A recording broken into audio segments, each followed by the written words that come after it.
It is time for the fourth qualifier of the Warpstone Cup. We are here, guys. We're ready to just kind of bulldoze through this one. Let's go ahead and bring up our bracket for today. So right now, we don't actually have our final placement match. It's going to be Hadres versus a to be determined. So we're going to be starting at the bottom of our bracket. So we're going to be starting with ChosenOne and the Undertaker. The Undertaker was in last week's match, as well as Hadres was as well. It came down to Undertaker versus Bilbo Baggins, and Bilbo Baggins pulled out a win for the third qualifier of our Warpstone Cup. But taking a look over here at our tokens, clearly I didn't update it, but our first qualifier was won by Imperator, our second one was won by Random Mix, and then our third one was won just last week by Bilbo Baggins. Sleeves, what is this heresy? So again, take a look at the bracket here. We're going to be starting off with ChosenOne and the Undertaker. So let's take a look at the bracket throughout this day and how things have kind of gone. Let me jump on over to the press display cabinet here. So we can take a look at what's been kind of going down. We've had some preliminaries, some quarterfinals, and now we're into the semifinals for this fourth qualifier for the second season of the Warpstone Cup. We can see that Flying Taco and Gobbo Slayer are finishing their rounds right now. Flying Taco went 2-0 against Ulrich Rahl. Ulrich Rahl was in the semifinals just last week, so a bit of an upset there. Flying Taco, though, an amazing player, so it's really not that much of an upset because he's a great player. And then we're also taking a look at Gobbo Slayer. Pirate Viking took one win off of him, and he's coming down 2-1 into the quarterfinals here.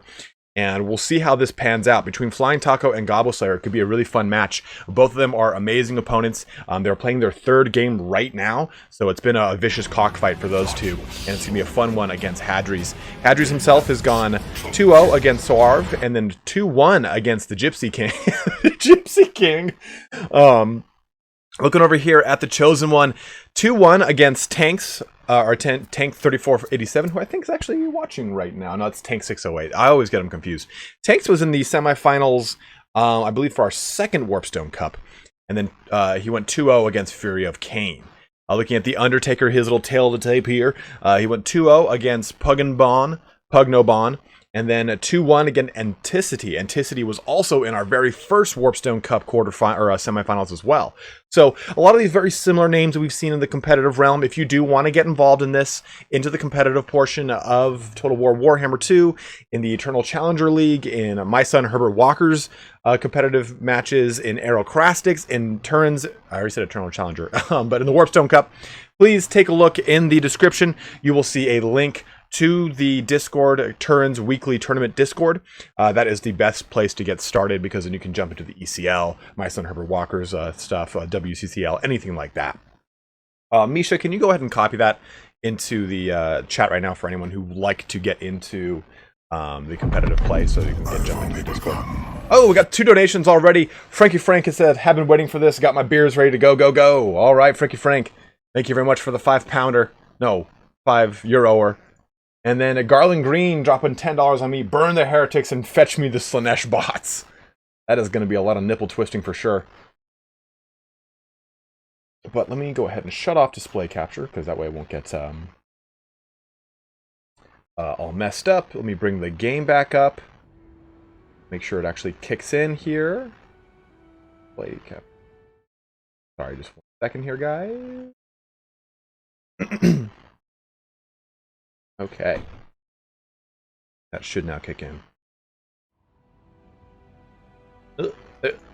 Kick in. There we go. Aha! So, it looks like our first match is going to be Grombrandal, who is the Undertaker. He changes his name. Versus the ChosenOne. And ChosenOne is going to be playing the Skaven. So, it's going to be a Norsca versus Skaven match on Doc Karaz. I think they're both ready to go. And it looks like, let's take a look here. ChosenOne has chosen the Skaven and banned both the Beastmen and the Vampire Pirates, or the Vampire Coast. And then Grombrandal has gone with Norsca here. Hey, Wicked's in chat here as well, guys.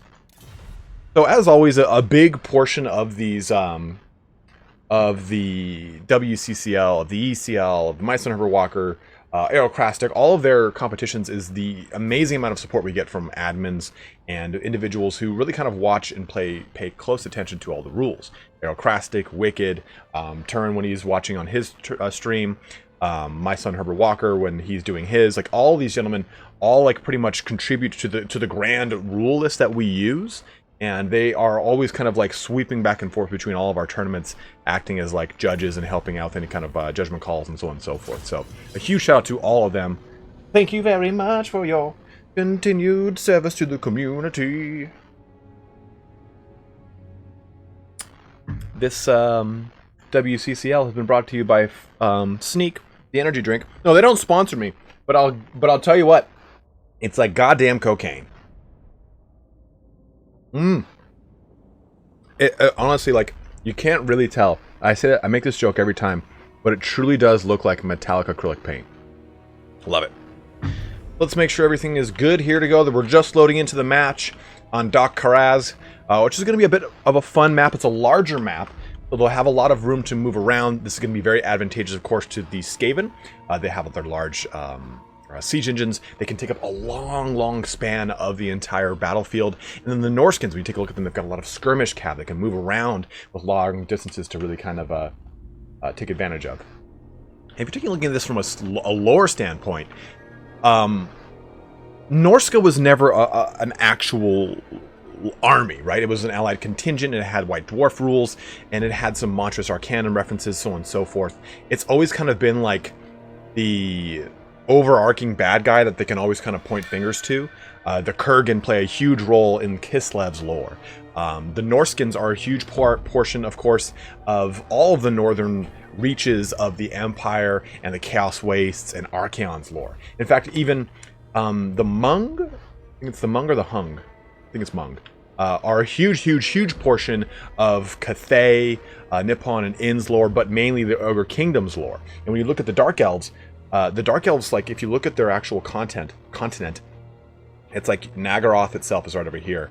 And then all of this is like Beastmen and Norskin, for the most part, or Norskin Raider territory. So it's like, Norskins have always had a huge presence in the lore of Warhammer Fantasy, but not a huge presence in the battlefield because they have had very little representation.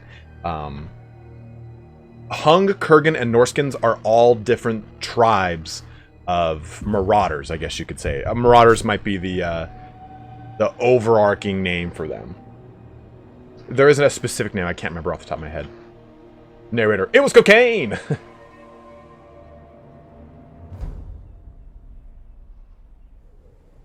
Alright, so let's jump there. They've loaded in here. They're just setting up their armies. We don't want to take a look at that. We'll let them kind of set up in relative safety environment.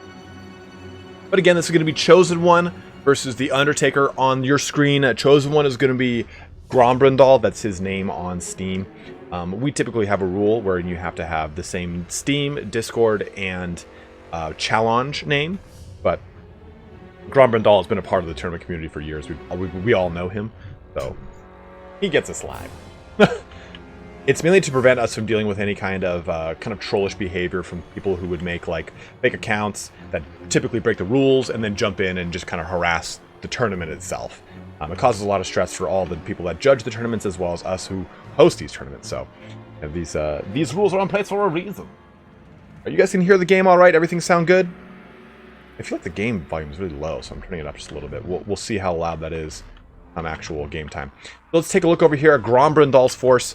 He's doing a bit of an interesting Skaven deployment as far as a big, huge amount of taking up of the room. He wants to hold this upper portion. Now, this map does have this huge valley. He does not want to get on that. I just drew tits on a single ball sack. So we can take a look over here. Got some Skaven slaves in the very front, some spears on the flanks out there, then some clan rats in the deep center, as well as some storm vermin on the mid portion and Skaven slaves surrounding. Now, as far as our range elements go, he's got some nice teeth breakers, the rattling guns. Remember, these things do slow things down as they hit. An awesome little perk of these little bros. A lot of anti-infantry coming out of them, which is going to be good against Norsca. And the nice thing, too, is since they will be slowing things down, they can focus down any kind of skirmish elements. They can focus down big, large creatures and really get them slowed up for a lot of the Zap coming out of here, or jumping on from the Rat Ogres. 2 units of Rat Ogres being included here.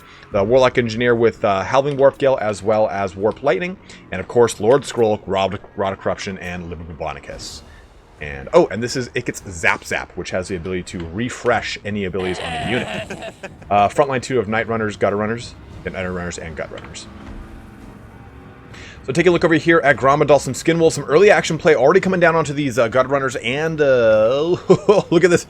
This Shaman Sorcerer of Fire is saying, I'm just going to get up in that face. Oof! Getting hit already by the Zap. It's just going down. Actually, no, that was an Overcast that blew up on him. You can see that these guys are making short work of these Skinwolves. Skinwolves do have regeneration. They're going to be able to catch these Night Runners, but they're definitely paying the Troll Toll for it. Frankie Frank making a good PSA right there. But there's plenty more where that came from. We can see what? Maws of Savagery, which are Armored Skinwolves, some more Armored Skinwolves, a long front line of both Berserkers and normal Marauders, mixed in with some Marauder Hunters with Javelins. Javelins are a pretty good call in this case. They're going to really help them take down some big scary monsters. But look at Wulfric, man. Wulfric's already going to town, just slamming that trunk about. Taking some shots from the Zap right in the trunk there. And that's not a euphemism for his butt. I'm talking about his actual literal trunk. This engagement's really kind of going rough right now for ChosenOne.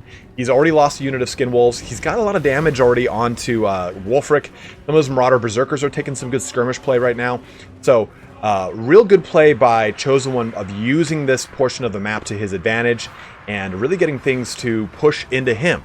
Ooh, a Burning Head coming down right here onto the Storm Vermin, just missing a little bit, but still scorching up quite a few of their little Skaven rat tails. What, a total of what, 20 kills? Yeah, 22 kills onto them. This thing's going errant all over the place. Zap is still just doing a ton of punishment though onto Wulfric the Wanderer over here, really locking him in place. Javelins, getting a good target onto the Rat Ogres. Like we were saying earlier, these Javelins are really good anti-large. They're going to be able to summon down, or break down Rat Ogres, Help Hit Abominations, any of the larger things, Doom Flayers. Ooh, Zap is just crunching into Wulfric over here. Wulfric does have to kind of worry about, I was going to just say, the Teethbreaker's getting on him. So now he is slowed down. He's going to be taking shots in the rear, now not quite literally, in the rear, from the Zap cannon. Rat Ogres jumping in onto the fray over here, getting in onto these Marauder Berserkers, just punching these dudes in the face and throwing them all over the place. Marauder Berserkers are supported by these Marauders at the same time, trying to add a little bit more to their mass over here. Javelins firing down into them, but Javelins also getting picked apart by the Night Runners and Gutter Runners.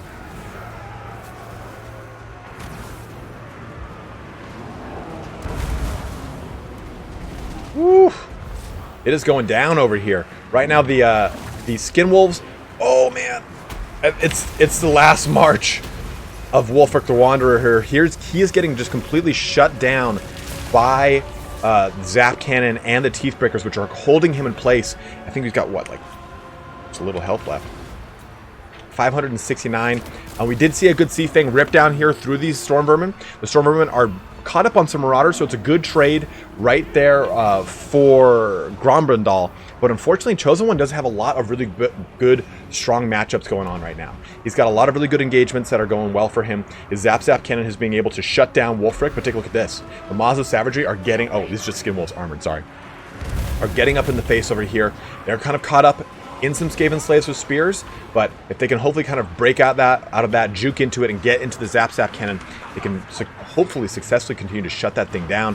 Teethbreakers pouring more hell. Oh, 227. Oh, just takes that last shot, and Wulfric the Wanderer is down. The leadership elements of the Norskins are put to smithereens. We do still have a Shaman Sorcerer of Fire. Hopefully they can get some additional shots on point. Wulfric, I'm sorry. Skrulk over here, though, is in a bad position. He is getting shot with some javelins. He did just manage to deal with these armored Skinwolves, which are now fleeing away. But I think that all this cascading morale penalties from Wulfric is going to be the nail in the coffin for Norsca. As you can see, everything just kind of getting mopped up by a lot of the range fire of the Skaven. Woo! Man, that's a pretty spicy first match. I mean, ChosenOne used this portion of the map to his advantage. Really use this hill so that his Warp Lightning Cannon could just fire down range on Wulfric the entire time. He was unimpeded. He got some really good shots initially onto the Skin Wolves. Those Skin Wolves were then torn apart by the Gutter Runners and Night Runner combination. And then on top of it, the Teeth Breakers were able to just slow down anything that really pushed heavily into the line. So great deployment there by ChosenOne, and a really good army. At the same time, I think Grombrandal's army, I see where he was going with it, but I think he needed a little bit more bigger targets or scarier targets on the field. I think taking Wulfric on a Mammoth is very tempting, but at the same time, one thing that Falcom is teaching me is, like, you have to have multiple targets, big, scary targets, so that it's not just, oh, okay, well, Wulfric's the surefire win, I'm going to shoot him to death. Everything else, I can kind of deal with it as I need to. But you want to be able to kind of have target saturation, either too many non-important targets or too many important targets. So he's got to focus. He's got to split fire basically. Let's go ahead and change the scoreboard over here. ChosenOne pulling up 1-0 here in the semifinals. You know what? Just for the sake of shit, let's do this. Because I think this is going to be easier for all you guys and me personally. No, I didn't mean to do that.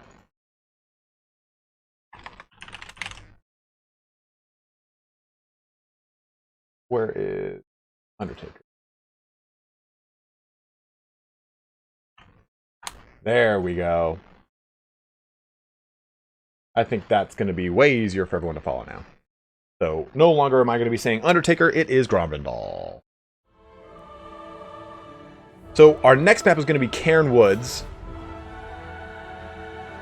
And it looks like Grombrandal is going the Dawi and banning... back of a bracket, and banning the Beastmen.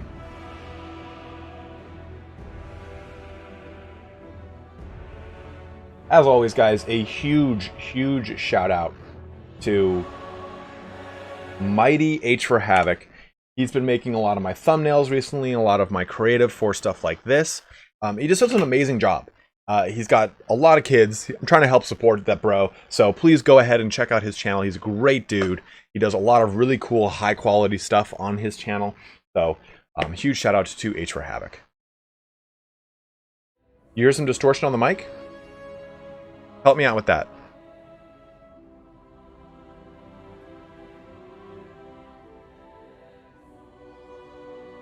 No sound weirdness?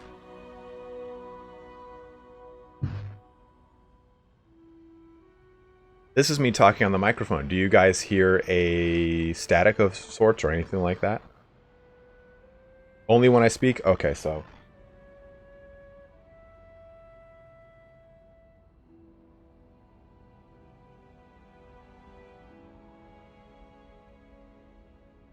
So taking a look real quick while they choose their armies, it looks like Gobbo Slayer has pushed ahead.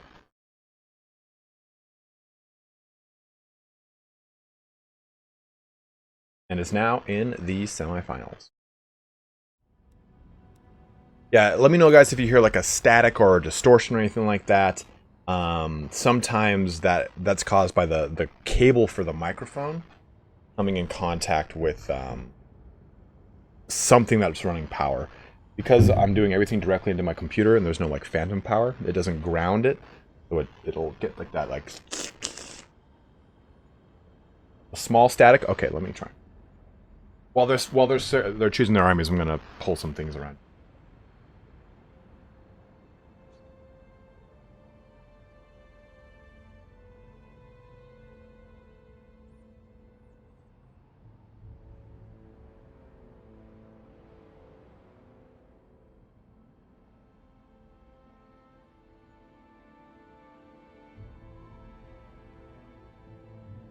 Oh fuck.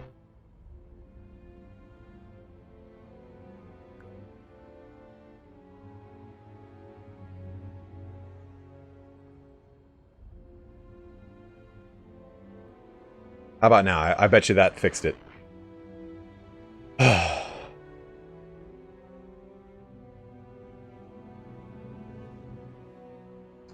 have routing power cables, but I also now I have a an extension. So this is a standing desk, and I've taken like a 10 outlet power source, and I've mounted it under the desk. and I've run all the cables parallel to the side of the desk, and anything that's kind of got power is usually separate from that. But I also have an extension cable that runs closer to my bed, so I can run like heating pads, charging cables, stuff like that. It's still there?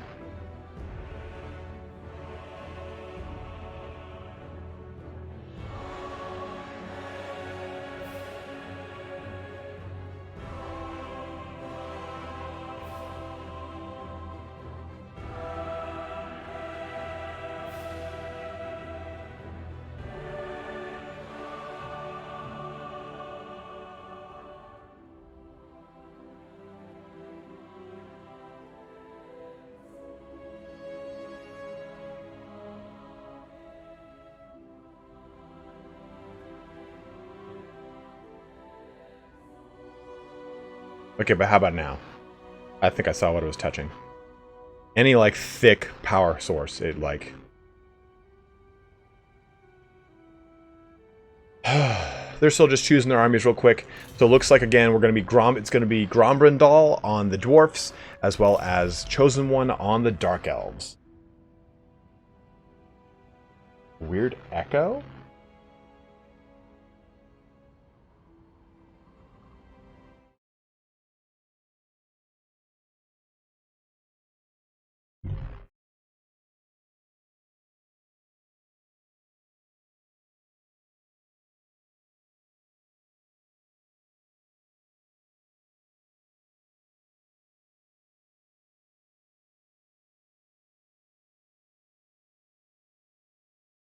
Don't mess with me, bros.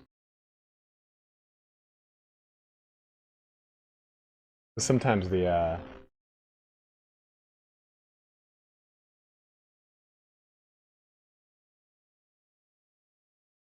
like a buzzing sound when I stop speaking, huh? Oh my gosh. Annoying. It only like rarely happens. So like me trying to troubleshoot it on my own, this is actually like very helpful. But trying to do this on my own, like I'll just like be doing that.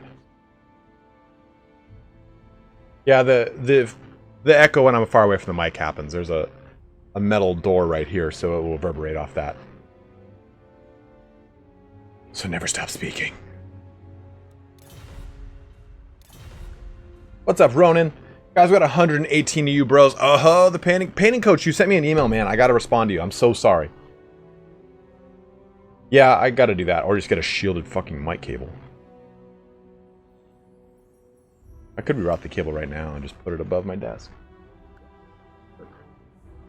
1 sec.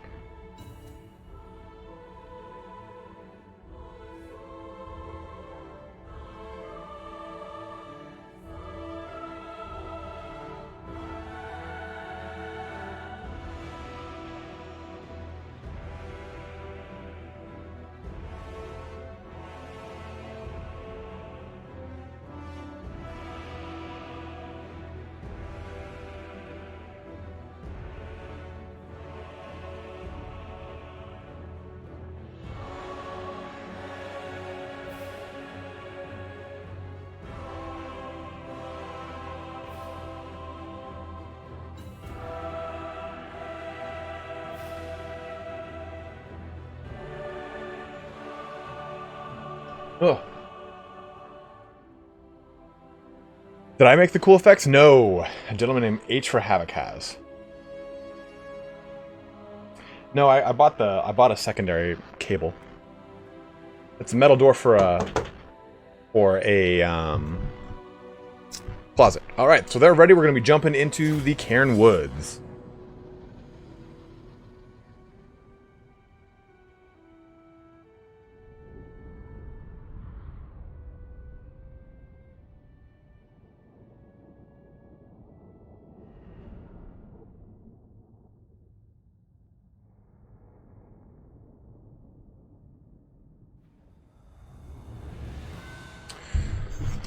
Well, looks like I'm gonna have to try to fix it later. Sorry about that, guys. Let me know if it's still there. The cable's not touching anything now for the most part. Funny thing is, like, I saw it like down a little bit, and it moved it, and that's a second you guys were like, ah. I mean, like it's like aluminum, Chris.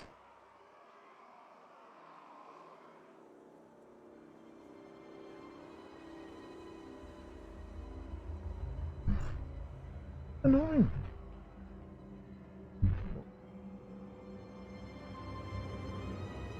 The paunch is coming, dude. I can't wait for the paunch to come.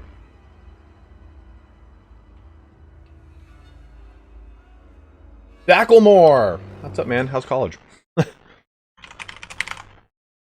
Shielded USB cable.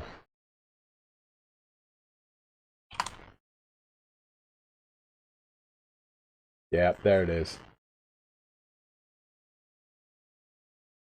Is this micro or mini? Who the fuck uses mini anymore? I hate mini.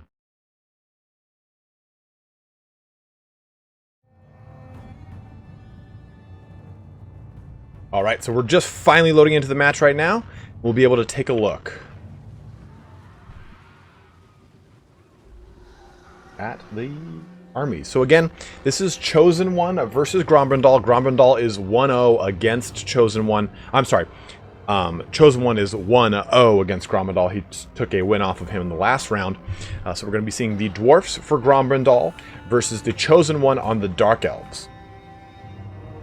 So let's take a look.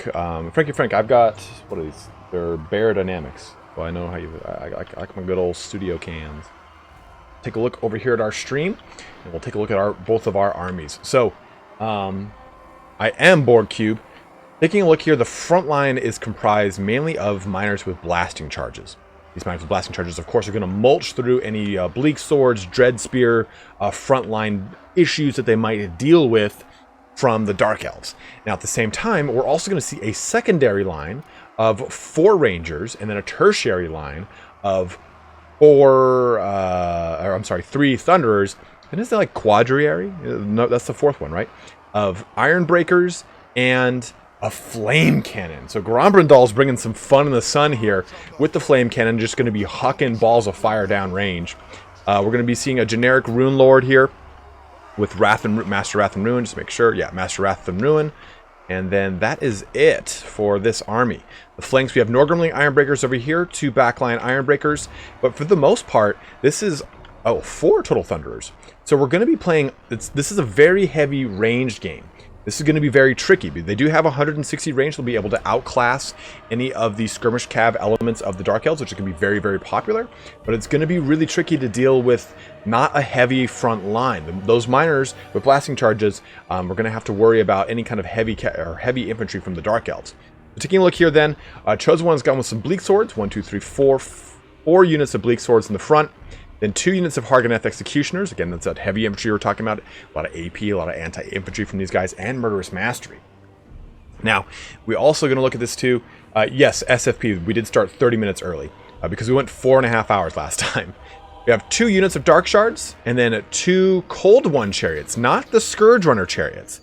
Now, these guys have AP and anti-infantry. The Scourge Runner Chariots are anti-large, so you don't really need that as much. You just need chariot action when you're playing against the Dwarfs. Now, you also are going to be seeing some Scissors of Slaughter. And then some Skirmish Cav. In the way back over there, this is just typical Dark Riders. These are just Dark Riders with shields. And then 3 units of Harpies. Now, I know that we harp. God, I'm an idiot. We harp on this notion all the time. Harpies are a very cheap unit. They have very low leadership and terrible armor. But for 44 weapon strength, I think it's 400 cost for these guys. They are a really effective unit at bursting down artillery emplacements or getting in the backline or harassing things. Especially the newest ones, the Claws of Cain, or whatever they are. They have regeneration on them, which makes them pretty cool. Yeah, absolutely, SFP. Always here for you, bro.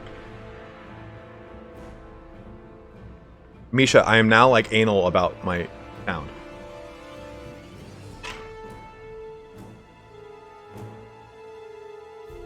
It's funny because I was like just talking to Jordan over at Creative Assembly. Jordan's the guy, you guys have seen him on stream. Oh, we're tightening the noose here. See both these armies kind of getting in their big circles around each other. He was just saying, hey, so I was talking about getting a new webcam. I want to get a webcam that streams 1080p from the webcam. And you say, well, why don't you get like a mixer and run XLR with your mics since you had that sound issue? I'm like, oh, I like never have that sound issue, and bah, here it is.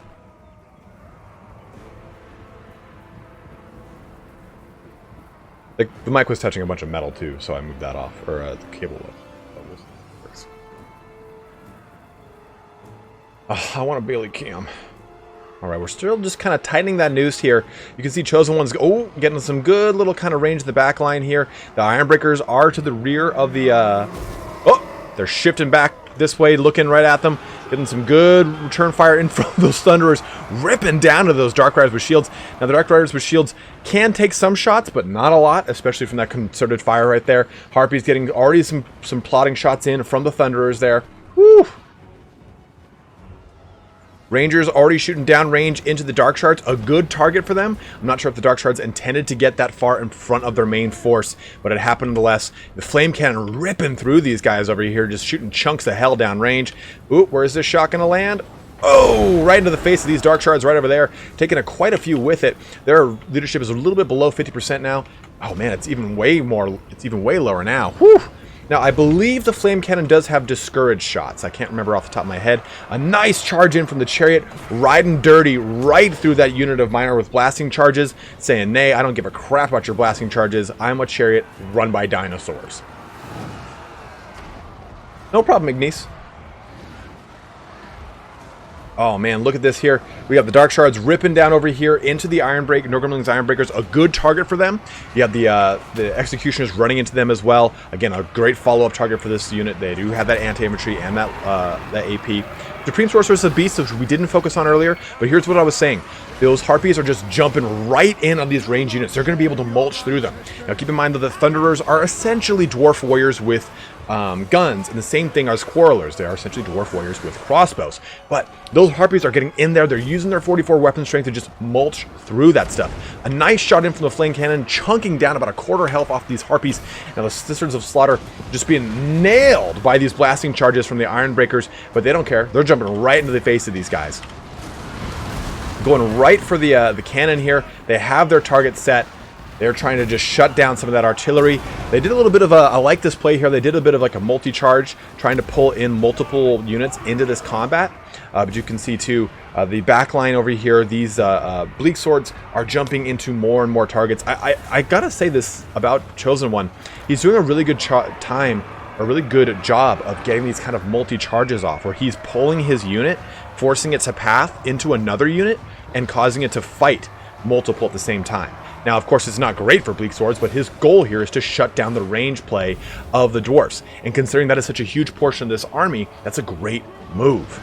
Now, Nurgling's Ironbreakers are kind of at the last vestiges of their health. These Harganeth Executioners realize they've done a lot of damage to them. They're pushing out that target and moving more inland, more Dwarf targets. The Chariots, again, riding dirty right through things. Where's our Rune Lord? Rune Lord's over here, about to just drop a hammer on the Dark Riders. Grombendal's running a little bit out of room here. Oh, nice double Flame Cannon shot onto this Dark Shard unit, chipping down chunks of health over here. And the Supreme Sorceress of Beasts is chasing off these Thunderers. So, I like ChosenOne's use of a lot of his units. He's been, again, getting these kind of multi-charges off. He's been using these Harpies very advantageously to keep these range units locked down. At the same time, Grombendal's been doing a really good job of hitting the hard-hitting units in this army the hardest. These Harganeth Executioners are almost out of the fight. The other ones are pretty weak as well. One Sisters of Slaughter unit is pretty much was routing off over... Oh, they're routing off right there. And I think he's done a really good job of kind of having a target management and being able to focus those. The two things I think that have really done a lot of damage to Grombendal's force are the Chariots, which are pretty much for the most part not shut down at all. And the Dark Shards, they did get a lot of really good initial threat, but they came back and they were able to really spank Nurgling's Ironbreakers pretty hard and do a lot of persistent damage out to things. The Flame Cannon, though, definitely the MVP for Grombendal. 158 kills, chunking into the condensed formations of the Dark Elves. Really got to say it's a great play there. I would never have thought to have brought a Flame Cannon in a million years. Oh! I just love when that thing just mulches into stuff. I said mulches maybe 8 times this entire fight. Dark Shards shooting down here into these Ironbreakers. You still have some Harpies. You can see that this is a pretty spread out battle now. The Dark Elves are kind of mopping up some of the fleeing elements of the Dwarfs. The Dwarfs at the same time are trying to kind of consolidate and bring their force together around this little defensive pocket here. You see both these units of these Ironbreakers are right there. The Norgormley Ironbreakers as well, trying to form up around the Flame Cannon, but the Harpies are just about to jump on this bad boy. They do have some support there from those Ironbreakers, but I think it's going to be a little too late. As you can see, the Flame Cannon is being completely destroyed. Now, some Rangers are coming back over here on the periphery over on the left side. The Sisters of Slaughter are as well, and as we all know, Sisters of Slaughter do get stronger as they get weaker. So, of course, they are also going to be the prime target for some Ranger fire right now with 0 armor. But these Chariots, really, I think they're going to be riding dirty throughout the rest of this fight here. There's nothing really to shut them down, and I think it's going to be ChosenOne's, really, his win condition. He's going to be able to use these to continue to pull back and forth through the Ironbreakers, and I think Rambandal's really got an uphill battle right now. Oh, look at that. That whole unit just got completely capsized. Woo! Again, the Rune Lords all forming up. Rune Lord all forming up around these Ironbreakers over here. There's not a lot of stuff left in the Dark Elf force too at the same time, but I just think that those Ironbreakers are going to have a hard time to dealing with these Cold One Chariots. And one thing we've kind of always talked about when it comes to the Dark Elves, let's take a look especially at the Hargoneth Executioners. You're looking at Murderous Mastery for these, which is basically an increased time on Murderous Prowess. But the biggest thing with Murderous Prowess is you get a surge of leadership at the end. Also, Murderous Mastery allows you to cause fear. So when you think about how at the end of a fight, a Dark Elf fight, towards the mid-late battle, you always have these little vestiges of Dark Elf units kind of coming back. That's because Murderous Prowess will trick off, they'll get a huge surge to their leadership at plus 15, and allows them to kind of come back into the fight. That's why you have this tier 1 Bleak Sword unit with, what, 645 health and 22 units left, able to come back at the very end. So that's what I think makes Dark Elves so strong. Murderous Mastery and Prowess was not this way in Tabletop. The way it worked in Tabletop was that they just simply were able to re-roll their attacks, I believe it was, or re-roll their hits if they missed.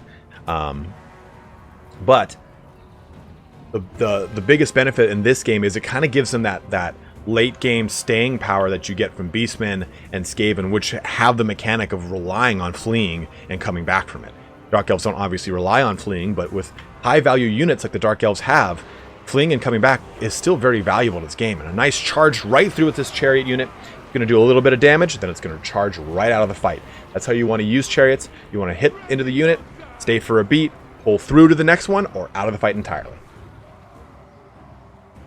Someone just said, I hope the Sorceress has spells other than Transformation of Katon for the late game. We actually did not take a look at the Sorceress's abilities at all, so let's do that right now. So Transformation of Katon and the Amber Spear. Now the Amber Spear, if there is enough Winds of Magic left, it has been only 7 of course, if that were used down this entire unit of Ironbreakers, it would just annihilate them. So we'll see how this happens. We'll see how this goes. The Sorceress has been doing a good job this entire fight of staying out of the fight. The Dark Elves have good enough leadership. You don't need that Sorceress anchor in there to kind of buff up the leadership here. She's been kind of chasing down units like Thunderers that have been fleeing off the battlefield, or any kind of Ranger play fleeing off the battlefield. So ChosenOne's been kind of using her very strategically, and it looks like he's maybe even trying to get her in place right now. Boom! A nice charge in here from the Cold One Chariot, which just kind of stops short. I think that Sorceress is going for that Amber Spear here. We're going to see how this goes. Has the Yawn Phase come? Ooh, Amber Spear shot and it just kind of missed. Just did a good amount of damage. I think if he had been right here, it would have really just kind of won the day. But I think this is going to be the big all-in moment. We got the Rangers fleeing. We got the Hargoneth Executioners coming in here. Both Chariots are now invested into this fight. If another shot off from that... the Supreme Sorceress looks to be kind of lining up here for the shot. Looks like I'm looking at like a Tiger Woods golf match. Lining up for the shot. There he is. Oh! Miss it, and a bogey on the 3rd hole. Hey, thanks, Mamogog. Sorcerer still looking to just kind of break those Norgrimling Ironbreakers. The Rune Lord's still in this fight, looking to kind of run things around. I think Master Wrath and Ruin has been completely used throughout the length of this. That would have been a good kind of little boon here to get these things slowed down and get them surrounded by the Norgrimling Ironbreakers and the other Ironbreakers. But I think at this point, it's pretty much going to be down to just the slow-moving attrition. Let's see what we get right here. Oh! A nice move by Grombrindal. Gets everything out of that pocket. Doesn't want him to be in a nice line for that Amber Spear. And only chips off a few units of Ironbreakers. But at the same time, take a look here. The Norgrimlings are at the very end of their rope. Oh, a nice charge into that unit on the Ironbreakers on the left side. The leadership is just so frayed throughout the Dwarf line. The Supreme Sorceress has done a really good job of jumping in and out of this fight. Kind of supporting the units, giving some leadership bonuses, but not staying in it too much to get focused down and killed. Ooh, we got one unit of Ironbreakers breaking. The Norgrimling Ironbreakers have broken. And we have one last unit of Ironbreakers and the Rune Lord to really kind of see what goes on here. Who are the Krillins of Warhammer? Fuck. I don't know who has rows of dots in their forehead and can throw Destructo Discs.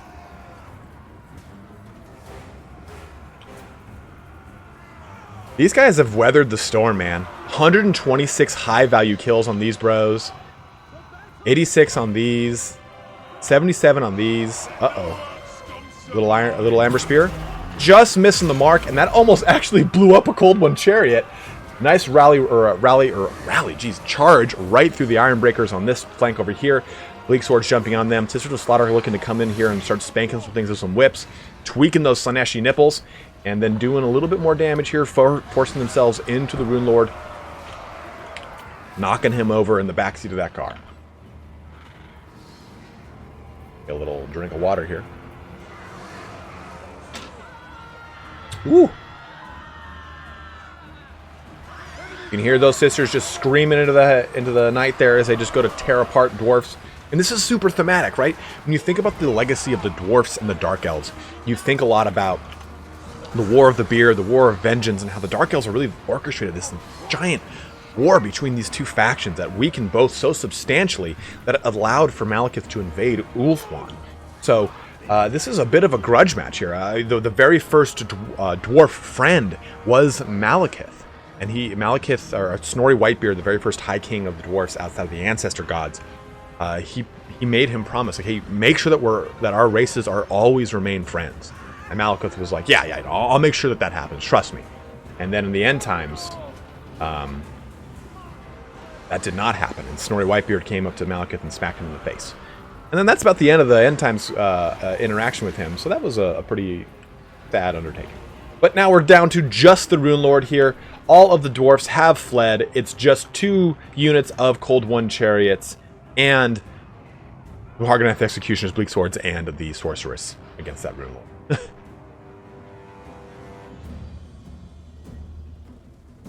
Book of Grapes. This is the second game of the first series, correct. Looks like ChosenOne is going to be pulling ahead into the finals here. This Rune Lord, I think, has kind of got his goose cooked. The balance power bar is significantly in favor of the dwarfs right now, as you would have expected. Chris Pilkington just said the elf end time story basically killed me as a pointy ear. A lot of people keep asking me, like, is there a reason why dwarfs rarely suffer from army losses in multiplayer? I actually do not know the answer to that, Dyrikos. Wicked, Aerocrastic, Hadres, or any of you guys here that can help out with that? I think it has to do with leadership and army count, or unit count in their armies. I'm not 100% sure. Because I always get confused on on the rules behind that. Ooh, an Amber Spear dropping down here under the Rune Lord. You're going to be juking out of it. Ooh.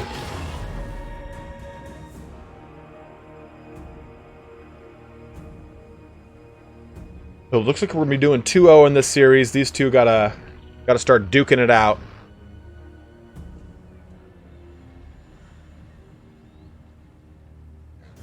Oh, Zigmarks just said, fun fact, Grombrindal is back in Age of Sigmar in the second Go Trick audio drama. Under disguise, of course. Oh. Gotta see movement towards each other, please. Intent to kill. So the rules state that two forces must be moving towards each other with intent to attack. Otherwise, it is considered draw kiting. If you have range units engaging, though, that doesn't really count. It doesn't really count.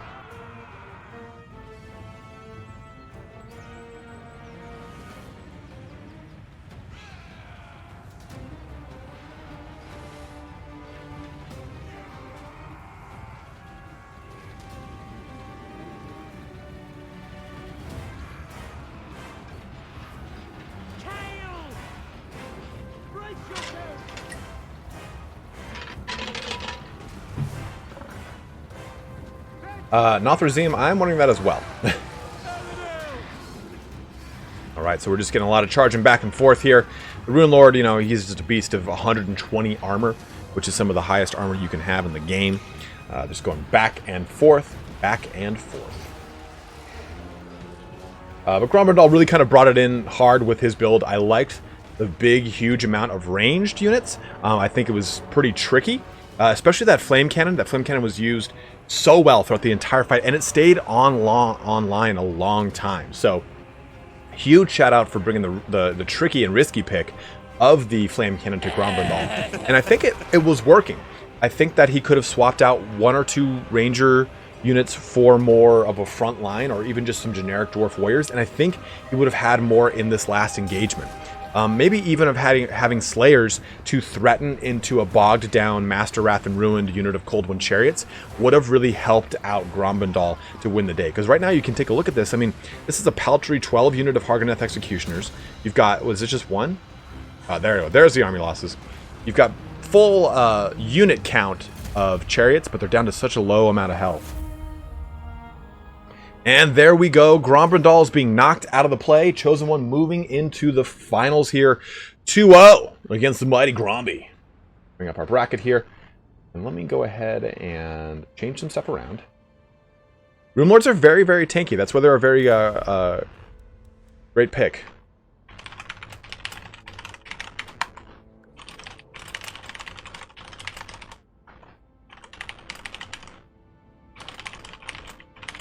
They've wronged us. We're going to be seeing Hadres and Gobbo Slayer squaring off here. Let me go ahead. Oops. Press this button. Press this button. Shoot. Shoot. Shoot. Shoot. Yeah. 0.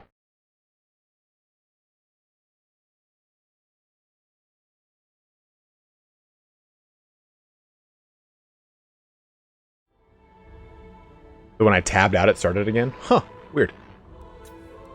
Alright, Hadres, I know you're watching, bro. Jump on in. You are up, my dude. Do I have... I know I have Gobbo Slayer on here somewhere. Let me get our new competitors into the fight.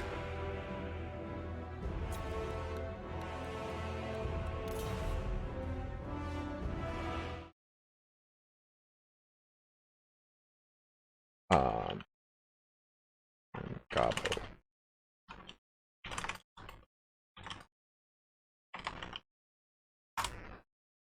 All right, guys, so just a big hint, if you do want to get into the... Play everything that way. Well, I'm sorry, Frankie Frank. I'll try to fix it, man. I really don't like when that shit's there. It bothers me. I'm not an audiophile, but I'm a perfectionist. So, like, if it's not perfect, I get kind of a little frustrated.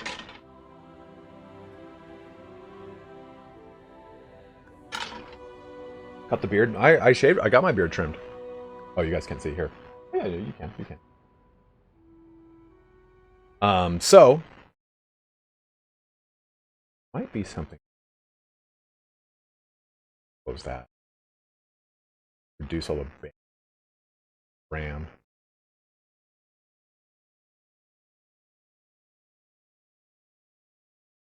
Yeah. Okay. So Angela hears it too. Yeah, I'm not sure what's causing it, unfortunately, guys. Trying everything I can.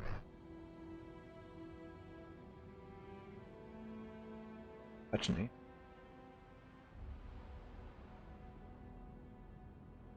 So they're just picking their armies right now. We're going to be switching back to...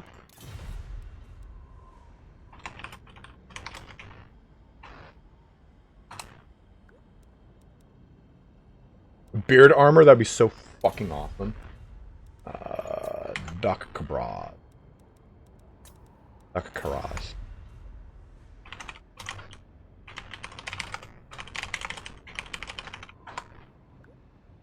When I'm close to the mic, it's less?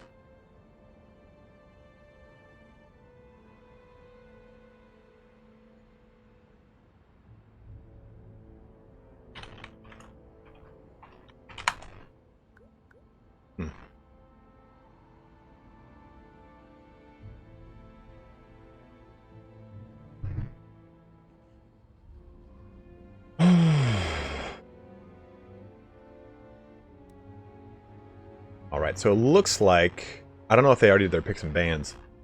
I think Hadres is going to be playing the Tomb Kings, and... oh, okay. So Gabo is going to be selecting first with his 2 bans. Looks like he's going to be picking the Lizardmen and banning the Dark Elves. And Hadres is going to be choosing whatever he chooses.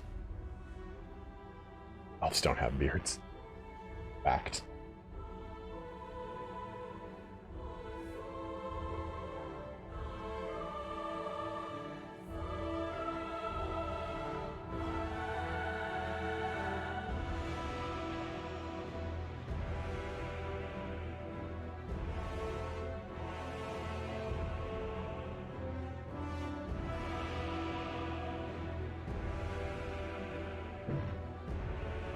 What do I think the next Total War Warhammer 2 DLC will be about? If there is a DLC, of course.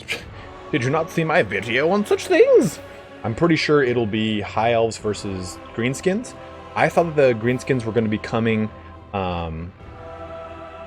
with the 40k Greenskins that we should be getting news about this next week with a new Gas Cull model. But looks like they're going to be waiting and doing it with the Lumineth Realm Lords, which will probably be, oh, Jesus Christ, March, April, May. Does it sound any better, by the way? The microphone? I'm jiggling shit, so we'll see how it kind of works, guys. I apologize for it.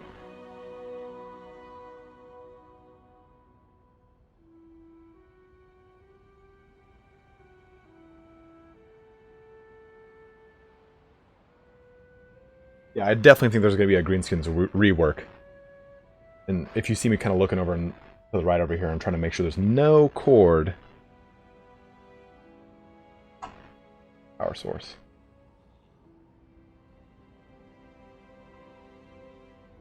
I do not know when the new patch is going to drop. It's okay, Angela Twerkle. I appreciate it, though. I can't stand when that crap happens. I must know.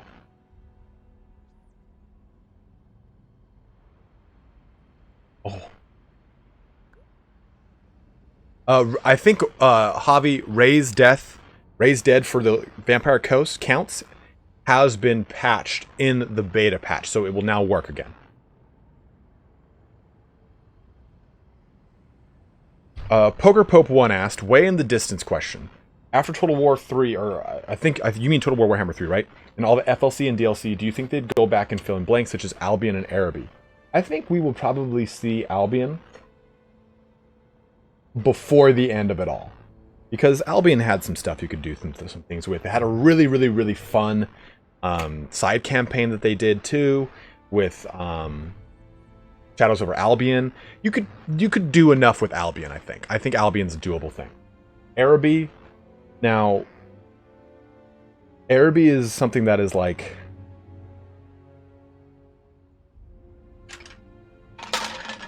Araby is not a creative assembly decision. It is a Games Workshop decision. And the Arabian War Master army list comes from a time when Warhammer 1st and 2nd edition, 3rd, 4th, and well, I say 1 to 4 were essentially European history with fantasy elements in them. And if you take a look at the the Araby army list for War Master, it's got flying carpets, it's got like caricature genies. It's really not that cool. And it is this kind of a sensitive subject for Games Workshop, which has taken a different stance on their approach to making armies original and less like caricature. So I understand their approach. But have you guys taken a look at the Araby fan-made army book that came? There was one guy who made a ton of fan-made stuff. He's a well-known name, and I can't think of it off the top of my head. He did a really cool one, using like cataphracts and janissaries, kind of borrowing very heavily off of like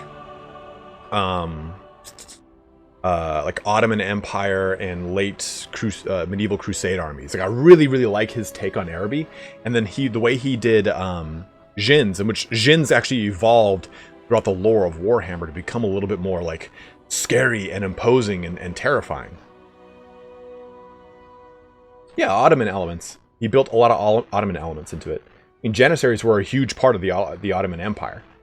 I mean, at the time of the Ottoman Empire, it was not common for many nations to have a professional standing army, and the Janissaries were such. They were directly paid by the Ottoman Emperor himself, and they owed allegiance to the Emperor. So they were a very unique thing for the time.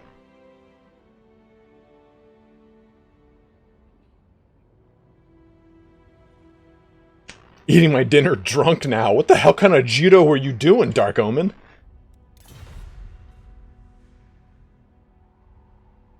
All right, Hadres is going to be going with Empire versus Gobbo Slayer's Lizardmen. Grombrindal... Let me fix this, actually. Copy. And place reference. There we go. ChosenOne has moved on into the finals here.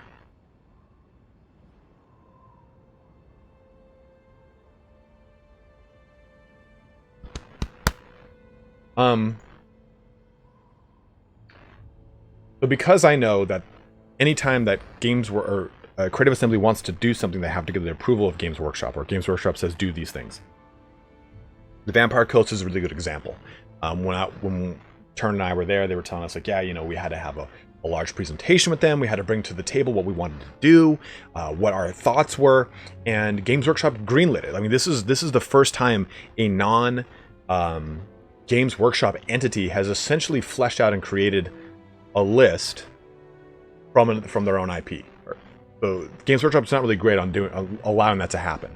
And granted, there is an allied contingent that exists for the White Dwarf rules for the Vampire Coast, but to flesh out everything and create Salastra Direfin, a completely made-up character, that's a big step for Games Workshop. So it goes a lot to speaking about how well Total War Warhammer has been perceived from not just the community, but from Games Workshop as a whole, to allow them to say, okay, yeah, you can play a little bit with our intellectual property. I guess the kind of catch-22 to that is that since Warhammer Fantasy is now defunct, but now no longer defunct, since it's coming back, I think they're kind of like, yeah, let's see what you want to do. You can go play with our toys.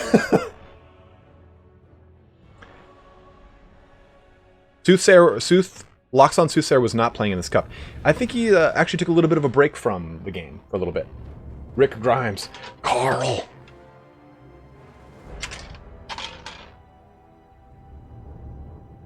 I wouldn't bank on Araby ever happening. Great goat. But I said the same thing about Vampire Coast, so let that be said. And I think that there's more interesting stuff to do with Cathay Indo Nippon, which have pretty much no lore, and extend into a lot of other factions' lores, better than Araby does. I mean, come on, man. I don't want to like fucking see a legendary lord named Jafar. That's dumb. Like I don't want to see that. Like that's the lore of Araby. That's what they're known for. They launched a crusade against Magritta with Jafar. Is it Magritta or the other one? Maragliano. I think it's Magritta. And then that's what started the Grand Bretonnian Empire Crusade against Araby to take out Jafar's army and push out into Araby. Then creating Sudanland, a penal colony. Or Australia, as you might know it. Yeah, I would rather have Kislev and the Bear Cav than Jafar. Indie Pride did a really cool speculation. Indie Pride and Party Elite have both done cool speculation videos on Cathay and or Nippon. I know Indie Pride did Cathay, and I know that Party Elite's working on that kind of stuff. Let's jump into this, though, because they have now setting up their armies. So, yeah, I see exactly. Flying carpets. If I see Jafar and flying carpets, I'm going to shit myself. So, let's jump into these armies, guys. So we have a lot of Outriders on the right flank over here for Hadres. Some good skirmish cav. You know, we are against Lizardmen, so this is going to be really good. It's going to be very hard to catch these skirmish cav for the Lizardmen. They're going to have to rely on a lot of the poison elements of, say, Chameleon Skinks, and just really kind of slowing them down rather than outright dealing with them. The front, though, we're going to see some Spearmen, Sigmar Sons, of course, followed by 2 units of Greatswords. No, just 1 unit of Greatswords. Halberdiers, and then more Spearmen, then Reiksguard in the back, as well as Demogryph Knights, with Karl Franz on a mount, Gotrek looking to drop out some sweet anti-large AP damage, as well as a Source, or Jade Wizard, of course, with Regrowth, Earthblood, and the Power Stone. Taking a look over here at Goblin Slayer. Ooh. Just want to tell them not to wait for me, then just have at it. Taking a look at Goblin Slayer's army, we can see a little bit tighter of a formation, not the typical kind of spread out usage of a lot of skirmish play. See some javelins in the midfield here, followed by 2 units of skinks, as well as red crested skinks in the back. Good AP and frenzy damage. So 1, 2, 3 units of Pterodon Riders with the Ripperdactyls. Ripperdactyls, no doubt, to focus on a Karl Franz floating through the air and doing some damage. 2 units of Feral Stegodons, the big bad boy himself, the Dread Saurian. This is the tier 2 version. There's a Feral Dreadsaurian, the Feral Dreadsaurian, the Dread Saurian, and then the Regiment Renown version. We're also going to be seeing a Slann Mage Priest of Light with the typical kind of with Earthblood, and then almost said Dwellers Below, Awakening of the Wood. So let's see how this kind of pans out here. There's very limited range play from both sides. We are going to see, of course, the skink cohorts with javelins, turning into things, the Hadobs from the back of stuff, and then obviously the Pterodon Riders. Oh. All right, these are the Pahawk Sentinels. Okay, I thought for a second these would be Ripperdactyl Regiment Renown. But these Outriders are going to be really uncontested shooting this entire time, and mainly into that Feral Stegodon. So this is going to be pretty dangerous here. We're going to see some shots out onto Karl Franz. The Ripperdactyls are where? I've completely lost them. Oh, they're right there in the backfield. Now the Pterodon Riders looking to try and get some of their droppy bombs over onto these Pistoliers. I think that's a good, or Outriders, I think that's a good play, trying to mitigate some damage out of them. But one of their units has already been shut down. Ripperdactyls jumping right in here onto Karl Franz, looking to rip and tear. Ripping and a tearing, ripping and a tearing. The front line, though, is dealing pretty interestingly with what's going on. The Greatswords are going to be able to push through these skink cohorts very easily. Hadres has got a really good line here to deal with a lot of the skink play. At the same time, though, there's a lot of very scary, large armored creatures from Goblin Slayer that can really just deal very well with the Spearmen. And the only big threats here are going to be the Halberdiers, Gotrek himself, which is at 50% health right now. He is taking quite a beating.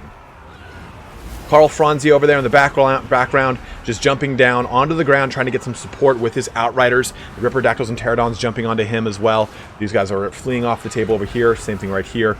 Just trying to get any kind of play he can and support onto his units. But take a look, man. Gotrek is in a world of hurt right now. Demogryph Knights, though, pretty uncontested as they've just been marching through skink after skink. The Reiksguard on the background have been shut down pretty well over there. But you can see, like I was saying, I in no way almost just threw up in my own mouth. But we're going to move on from there. There was a good heal on Gotrek, bringing him back up above 50% health. He was pretty dangerously low, and allowed for him to really bring down this Feral Stegodon with the help of the Halberdiers supporting him, getting that AP anti-large damage in tow. Feral Stegodon, though, pretty uncontested over here as he's just slapping about and killing things. Earthblood dropped on him to keep him topped off and nice and pretty good health right now. The Spearmen are not going to be able to do a ton of damage to the Feral Stegodon. Take a look at that health, or that armor there, 110 armor. We talk about this a lot when we look at stuff like the Spearmen. The Spearmen, they only have 6 AP, so they're not going to be able to really threaten very heavily into a large single entity armored creature. It's going to need to take that stopping power of a Karl Franz or a ranged unit. Because if you think about it, even with the full wrap-up of the Spearmen, they're really only going to have a certain amount of units on target doing damage. Feral Stegodon coming to help out his I'm sorry, the Dreadsarian coming to help out the Feral Stegodon. Shield the Old Ones dropping down, though, giving a good 22% damage resistance, as well as a buff to that leadership in there. Trying to keep everything in this pocket very well concerted over there. Demogryph Knights have been shut down very well as the Greatsword, so it's really just going to be about pushing into things. These guys aren't terrified right now. They're actually routing. Greatswords were wavering, that kind of came back a little bit. We have a nice good health unit of skink cohorts with javelins, which have used all their ammunition. So they're going to just kind of pile in on this pocket. These Outriders, though, are still at pretty good health, have quite a bit of ammunition, and they're just going to be pouring AP shots onto a nice Awakening the Wood drop over there. But unfortunately, Awakening the Wood doesn't do the most damage to these units, but I think that it was a bit of a 3-for-1, right? You had Spearmen in there, you had Outriders in there, all of which really got kind of hit hard with that. A nice drop down on the rocks, doing some good damage to that weak unit of Outriders in the background there. Nice counterplay there by Gobbo Slayer into Hadres' backfiring line. I really like that. I'm getting a breath, sorry. Again, Outriders, though, shooting right in here into the Pahawak Sentinels, which are just about out of ammunition themselves. Karl Franz dropping on the Feral Stegodon as well as the Dreadsarian, getting a heal down from the Jade Wizard, as well as trying to just kind of pop that Dreadsarian as fast as it can. Demogryph Knights have come back to this fight, looking again, trying to surround up onto the Dreadsarian. A nice overcasted heal onto the Dreadsarian, looking to bring his health back up, keep him in this fight. He does have those poison Hadabs, so he's going to be able to... That's the nice thing, too, is if he gets the poison... He did get their poison on there. Karl Franz was poisoned by the Hadab on the back of the the Dreadsarian. So it's going to reduce his movement speed, his weapon damage. It's a really good ability on top of these guys. 647 weapon strength, 2 out of that, so it can actually do a little bit of threat when it comes to the poking damage from it, and it's going to be able to make any of the bigger, scarier things charging into it a little bit weaker. But I think the balance of power bar is definitely in favor of Hadres right now. He's got a little bit more on the battlefield that can threaten back into these units. Gotrek is still alive, so he's able to do some good frenzy, AP, anti-large damage, and I think that Karl Franz is doing the big work here in shutting down the Dreadsarian. A Tale of the Ages, though, the Jade Wizard going toe-to-toe with the big belly of the Slann Mage Priest. He's just slamming his belly up against it, making him just rubbing his face right up against that greasy hole. Now also look at the Demogryph Knights poking in there as well, looking to pop that out. Uh-oh. Karl Franz sees his new target, and he's just going to swoop down. Look at that. Karl Franz getting in there too. It's like a one-on-one versus Philip Seymour Hoffman as he just drags his sweaty belly across your face like in the movie Best Friends. Or Just Friends. Is it Just Friends? No, it's a Long Came Polly. It's a Long Came Polly. And there it is. Army loss is kicking in. Gobbo Slayer is going to be losing this match against Hadres, who's going to pull up 1-0 in the second heat of our semifinals.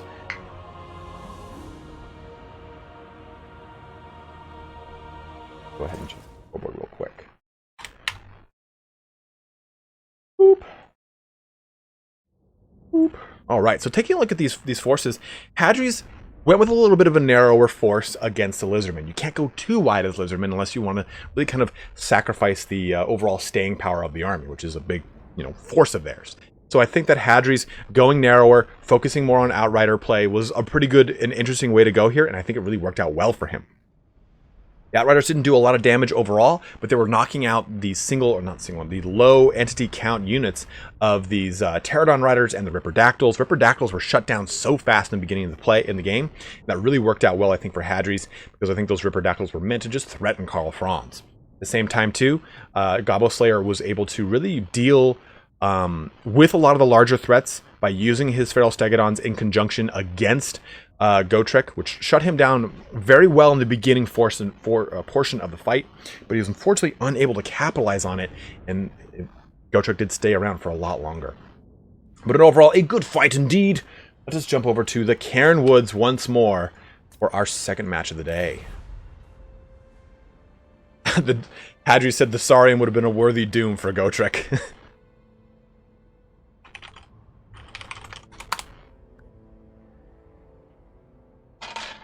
So again, we're on our last qualifier. So following this is going to be the actual finals. We're going to have Random Mix, Imperator, and Bilbo Baggins in the finals. And right now it's going to be ChosenOne versus whoever wins this heat to see who goes into the finals for the Warpstone Cup.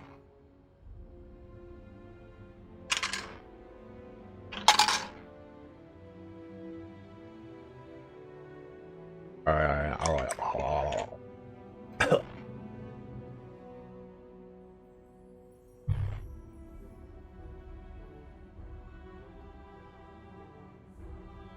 Yep.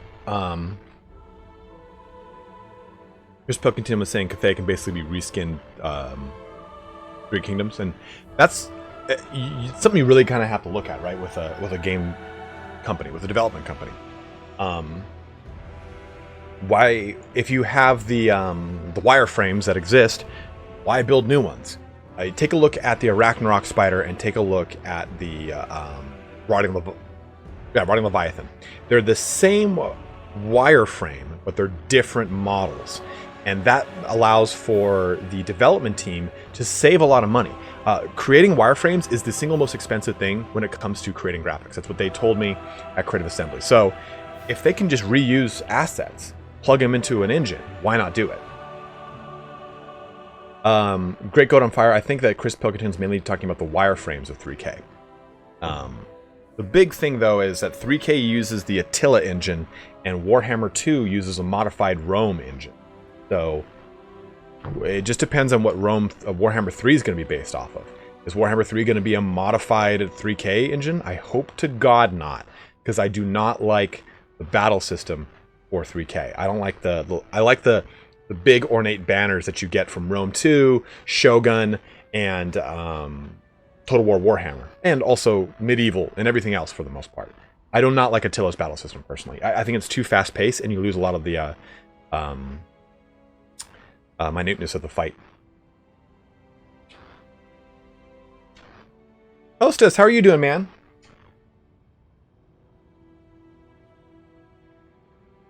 It's not recycling, it's working smarter, not harder. Why rebuild something that exists? You take a look at the entire Call of Duty franchise is built off the same two engines.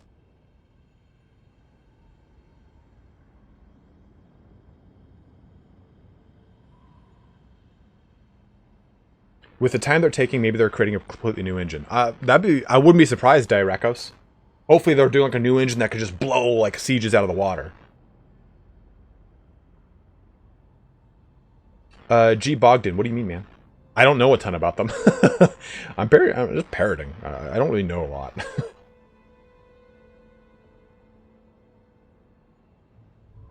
me take a look at some picks and bans here. So it looks like Hadres is gonna go Wood Elves. He's gonna ban the Dawi and the Tomb Kings. We're gonna see what Gobbo Slayer picks.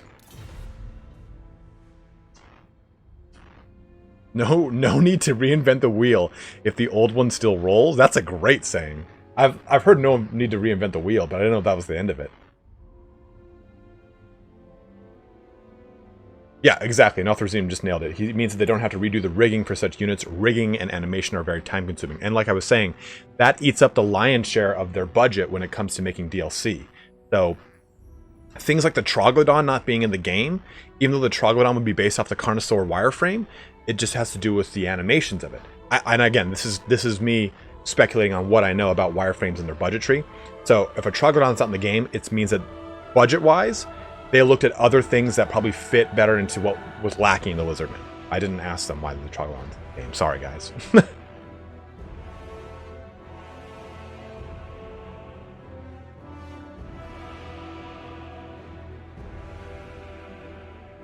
Ooh, just slipped off my shoes.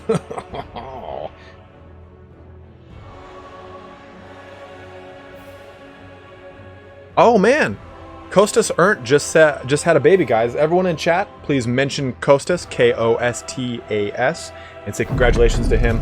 Congrats on your baby, brother. Welcome to the fun life of parenthood, which I am not a parent. And it looks like Gobbo Slayer is going to be playing the Skaven. So it's going to be Wood Elves versus Skaven. This will be a pretty interesting fight. It's one that's kind of happened a few times in the lore. The Wood Elves kind of defending their realm against encroaching Skaven who, you know, want to do disgusting things. And I think from a matchup standpoint, this is going to be very interesting. The Wood Elves obviously have a lot of range units that they can bring to the fore, but so do the Skaven. Within meaning the exact... Ooh, well, I mean the exact opposite. Oh, I just got a donation here. Poker Pope 1 just donated $6.48 and said gold from Albion. Thank you very much, man. As always, guys, I really, really appreciate it anytime you guys donate. Thank you so much. Like, I can't express how grateful and thankful I am enough. Like, it's amazing. So far, we've gotten 5 pounds from Frankie Frank. Thank you very much. And thank you for helping me troubleshoot my sound issues, Frank. And then $10 from Garland Green, and then just a $6.48 from Poker Pope 1. So again, just a huge thank you to you guys. We have 224 people tuning in here today on a lovely Saturday as we close up the qualifiers for the Warpstone Cup. I believe Turin just concluded his Eternal Challenger League qualifiers, and he'll be doing his grand finals coming up as well. We will find a date for both of us that kind of makes sense. I did see the Daka Squadron trailer. So apparently Games Workshop released the Daka Squadron, or a trailer for a game called the Daka Squadron, where you play like an orc flying thing, which I can't remember the name of. Not as terribly interested in that. I want to get into Underworlds. I really like Underworld. Like, I want to make a small little... I might make like a Stormcast Eternal Underworlds, because it's like, it'd be 3 or 4 models. Or I would do the Khorne one. And then bring it to Creative Assembly anytime we do... what's it called? Oh... Ever Chosen. The first game built from the ground up for orcs, by orcs. So Hadres is ready. We're going to be on the Cairnwoods. Gobbo Slayer is going to finish up making his force. So right now, Gobbo Slayer is down 1-0 against Hadres. Hadres won our last game. If Hadres can pull the win out here, he's going to be advancing against ChosenOne in our finals. We'll see how this goes. Nick, no! Nick knows how much I hate orcs. It's funny though, like when I was growing up, I played 40k orcs, and I played greenskins, or orcs and goblins, I guess you could say. So the difference, of course, between orcs in 40k and orcs in fantasy, orcs in 40k are spelled with a K. And for just for some reason, just their lore kind of like, I really liked it. Initially, I really liked it. I liked a lot of the mechanics. Second and third edition 40k orcs were space orcs, I guess, were really cool. And the deep lore of orcs is really cool. How they were created during the War in Heaven to help the old ones fight against the Necrons with the Eldar and the Krorks, so the precursor to orcs. And they have this really, really, really badass, like, kind of deep stretching lore. But then as they, like, kind of evolved orcs over the span of Armageddons and all of these different things, it just kind of lost a luster for me. And I think it's because a lot of their mechanics changed. 40k orcs used to have a mob up rule. So that if you had a unit of orcs, and a unit of orcs, and if this unit, let me make sure I can actually see my hands, this unit fled back within a certain range of this unit, they could make a leadership test and mob up, and mob up, and mob up. I think you can do that with the stratagem now. Nick, you can tell me if that exists. I don't know. But it used to just be a rule that they had. So you could have like a unit of 20 and a unit of 20 mob up into a unit of like 36. They had terrible leadership and they'd always flee. So the army was built around fleeing and mobbing up with itself. It was a really cool thing. So they have a stratagem now where they can mod up. So they lost that in 7th edition. They must have brought it back with 8th. But it cost a command point and you can only use it once per battle round.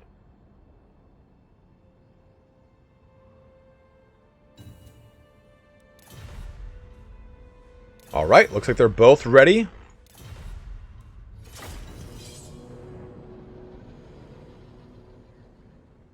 I don't know what that means. You can make me look it up.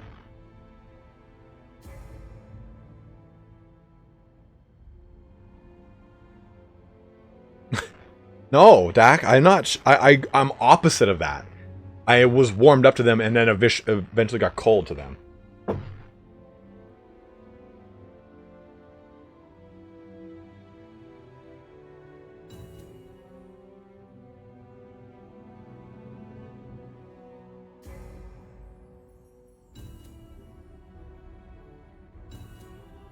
Yeah, the War of the Beast is a really cool kind of step in a really awesome direction.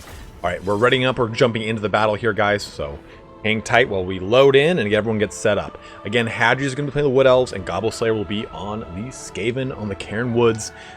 Fight number 2 of the second heat of the semifinals of the Warpstone Cup Season 2 Qualifier number 4. War of the Beast was an amazing kind of step in the direction of, like, fleshing out the Space Orcs and making them kind of seem like, yeah, here's why they're a cosmic threat, rather than them just being there. What do I think of the changes to the Tau? Do I, from a lore standpoint or from a rule standpoint?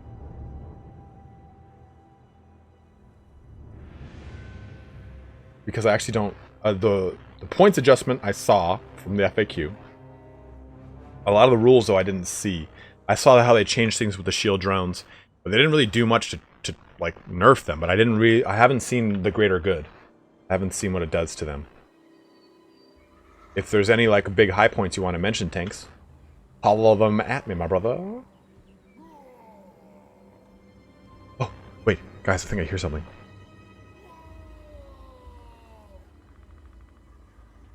What a day. It's raining. Woo-hoo. Nick, are you still there? Terran.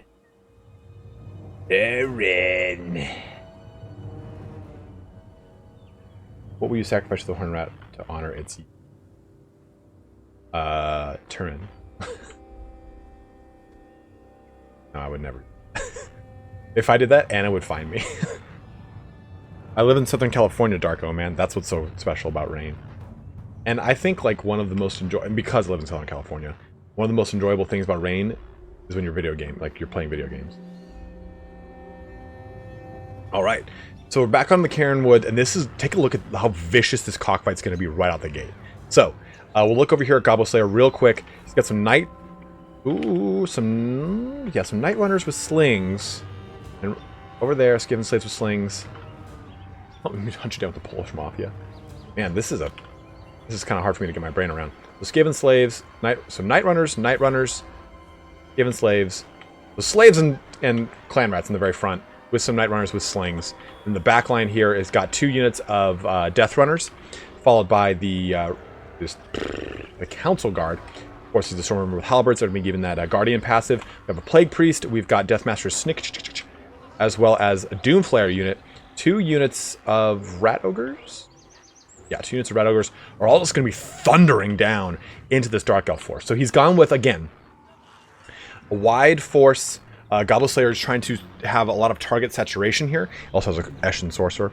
And he's wanting to use the defensive abilities of the Storm Vermin to help provide some passive bonuses to the leadership over here. So a high amount of targets, a lot of saturation against the Wood Elves. And the Wood Elves, on the other hand, have gone with a lot of Dryads. Dryads cause fear, they do magic damage. They don't have the best defensive stats, but that's not the big thing here, right? They do have a good 60 armor, nonetheless, with 33 melee attack and good physical resistance, and they're immune to psychology. So they'll be able to really press the advantage here by being able to eat through Slaves and Clan Rats pretty easily. But all through the front line here, we're going to also see a Branch Wraith. We're going to have Orion on the right flank over there, as well as some Wild Riders, 2 units of them on the left flank. And then what is this over here? Oh my god. 1, 2, 3, 4 units of Glade Riders, 2 with Hagbane tips, and then a Waystalker. Orion's already getting some focus down, though, here from these Night Runners with the... Oh my gosh, with the slings. Sorry, guys. Alright, ooh, that water's going to help. And in the far back, we've also got another... So 3 total units of Wild Riders. So there's a lot of mobility built into this force of Wood Elves, as to be expected. Look at these... Oh, Rat Ogres just dropping bows on things. Just put it into the hoop like slam, getting ready for a space jam. Duncan onto these Wild Riders. We also see a Great Eagle over here on the far right. I'm not sure what the hell it's doing, but Hadres has things in mind nonetheless. Oh, getting a little bit of lag here. I apologize, guys. Oof. Branch Wraith dropping the Penumbral Pendulum down and missing the target, not really getting a lot of damage on anything. Hitting into these Council Guard quite a little bit, getting some good damage, but not a lot to really matter a whole ton. Pushing through the forest here, this chittering Skaven horde, trying to just get a good advantage here onto the Wild Riders and to this unit of Dryads. Crushing them down. The Great Eagle comes swooping down as well. The Eagles! Shutting down one unit of the Night Runners on this flank. The Glade Riders are just kind of plucking things apart, ripping right through these clanners with spears. Wild Riders just charging right through them. The big thing with Wild Riders, guys, you have to keep in mind, they do have a really good charge bonus of 67. They have, of course, their physical resistance from their woad. Their woad is, of course, the tattoos all over their body. And they have silver shields. They don't have a lot of good armor, so they're great at charging and cycle charging, but not persistent combat. Will of Force, I didn't know that was a thing. Right, more summons over here, trying to get some more clan rats invested in this fight. Eshin Sorcerer, the Deathmaster Snake, and the Plague Priest are all in this pocket around the Council Guard. More summons up of Plague Priests around it too, helping to shut down these Dryads. The Plague Priests, of course. Ooh, Plague Priest. I meant to say Plague Monks. I thought that was a summon of Plague Monks. I'm totally wrong. Huh, whoops. It was a summon of Clan Rats.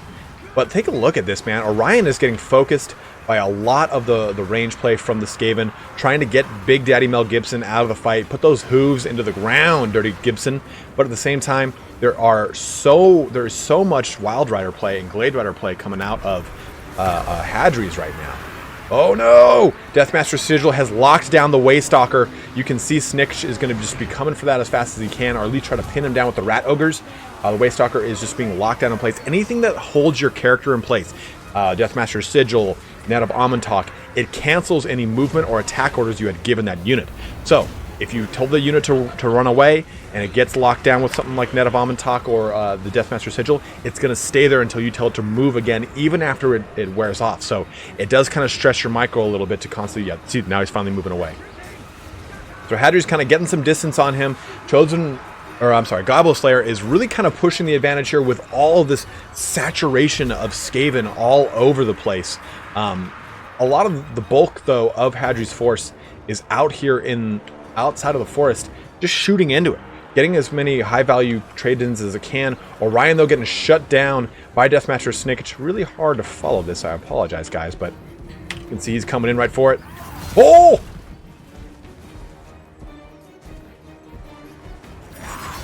Trying to kind of use the Wild Riders to screen out Orion as he gets away from this one. A nice good charge into Snick, doing a little bit of damage onto him. The Great Eagle's coming swooping down as well. And Mel Gibson just barely gets out of that one. That's actually really bad for Snick now. He's running pretty low on health here, low on leadership. Does the Armor of Darkness that was just cast down from the clan Eshin Sorcerer. It's going to help him out with some armor right now, but take a look at this, dude. 923 health. This is where the Great Eagle shines, right? And that kind of single entity damage onto the weaker individual units or individual characters of the Skaven. So trying to really put that, capitalize on that as well as he can to shut down Deathmaster Snickage. It kind of gives Hadri's a little bit of a value trade upward. And he still has to deal with this huge pocket of marching Council Guard right there that are giving all these the passive bonuses to the leadership in this portion. The Great Eagle, though, is just going to chase Snick off the map. The Branch Wraith has come back as well, so healing is going to come back online. Pendulum's going to come back online. So all of his casting is going to be here to stay right now. The Waystalker still trying to deal with these Death Runners, which are going to do or work their wonders against these Dryads, but hopefully that Waystalker can get out of this fight to use its ranged abilities. We can see Orion's using his passive regeneration to come up a little bit more in health. He was down to like 200, now he's back up to 1k. But the bad thing here is these Glade Riders are very low on health, and once they oh no, Waystalker! Once these Glade Riders jump all the way down in ammunition, they're not going to be much use. Branch Wraith's getting circled. Said something else. Getting circle beat down by these Skaven units. Oh no! Some Dryads coming back. We can see Snickage is going to be just completely routed off the table by this Great Eagle. He might even just die before it. Yeah. Oh, yep. Dead right there. So the balance of power bar is still at 50-50 here. It's going to still be a bit of a struggle, though, for Hadres. Oh, Waystalker trying to get a good shot here onto that Eshin Sorcerer. Just missed and does get a little bit into the Rat Ogres, but I still think that there's a lot to be said here about the amount of Glade Riders that are left with very little ammunition. Taking a look over here at the Glade Riders, they only have 28-24 attack and defense, and not a great charge bonus either. So they can do some cycle charging, but a lot of this stuff is going to be able to threaten back into them. Rat Ogres, the Council Guard here, so it's going to be about strategically overwhelming this force and then using the Great Eagle to punish the leadership of the Skaven as much as possible. I apologize for how difficult this might be for you guys to follow because of the trees, but I'm doing what I can for you, my bros. Glade Riders pushing into the trees here. They got to do what they got to do. Right into an unbraced Council Guardian. Oh, last second they kind of able to stop there, but as you guys know, bracing only works in a front cone. I'm sorry, your charge defense.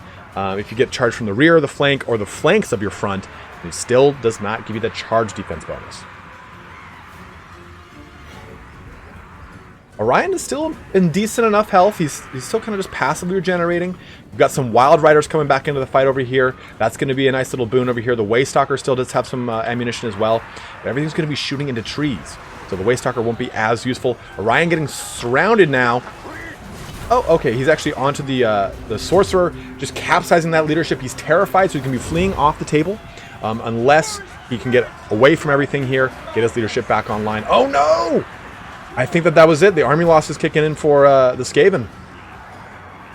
And Hadres is going to be pulling up 2-0 and into the finals here for the the last qualifier for the second season of the Warpstone Cup. Man, what a vicious forest cockfight that was. I like Gobbo Slayer's build here. I like that he brought a lot of unit saturation to force Hadres to both... Where's this fucking knob come from? It forces... There you go. It forces Gobbo Slayer, or Hadres to, you know, again, focus on low-value targets, unfortunately. But at the same time, they had so much forest in the way that these Glade Riders could only pick apart periphery units. And I think that at the end of the day, it ended up still working out for him. But had Gobbo Slayer really pushed harder into that forest and really kind of shot out from it into the Glade Riders, it would have been a little bit more advantageous for him. I mean, he was able to do quite a bit of damage using these slingers against the Glade Riders, but at the end of the day, too, I think it was the fact that the Glade Riders were able to stay around for so long, adding mass to some of the single entity units, or at least helping them screen out charges. Like that last one, that pivotal moment where Snick was chasing down Orion, he got screened out by the Wild Riders, and then assisted by the Great Eagle. I think that was the big turning point of that fight. So an awesome, awesome fight there for Hadres and Gobbo Slayer. We're going to see Hadres pushing on to the finals now against ChosenOne. So let's jump back over here. Let's jump over the bracket, actually.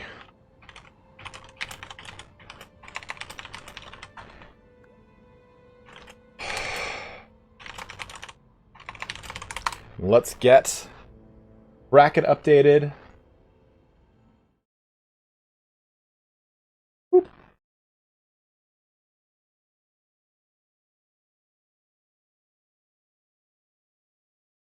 Let me also press studio mode here.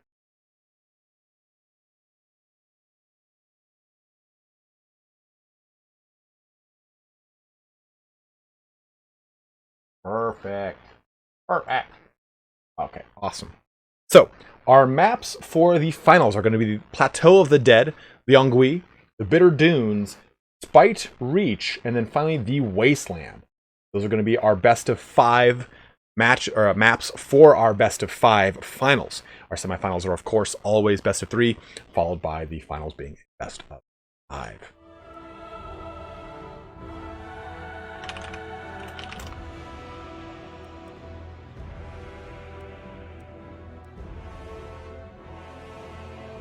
Power of the Gibson. He's hacking the Gibson.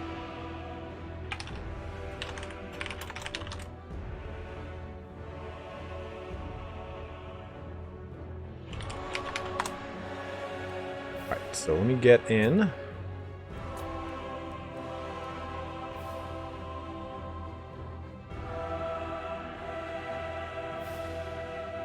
The Chosen One.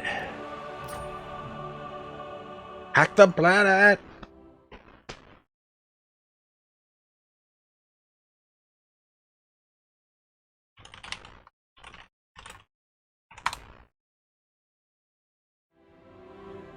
Alright, so our first map is going to be Plateau of the Dead. We're going to be jumping into our best of... What the fuck?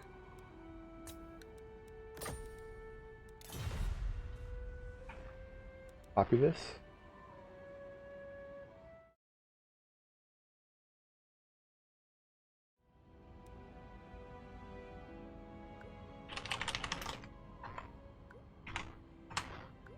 So you've got Plateau of the Dead again, Liangui, the Bitter Dunes, Spite Reach, and then the Wasteland. Those will be our maps here today. This is going to be Hadres versus ChosenOne. We'll see how the picks and bans goes. We'll talk through those as always, guys. 246 of my bros checking in here today. Make sure you guys are liking the stream. Press that thumb button. Give me that big daddy thumb. Ew.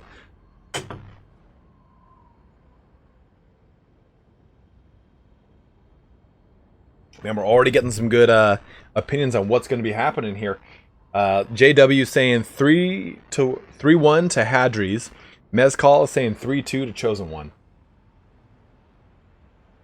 I always take it there.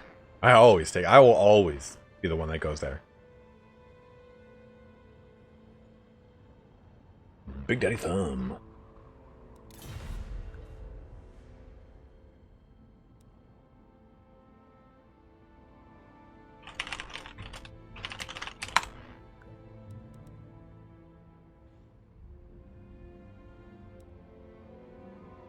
I'll always kind of skirt that line between getting a call from HR and not.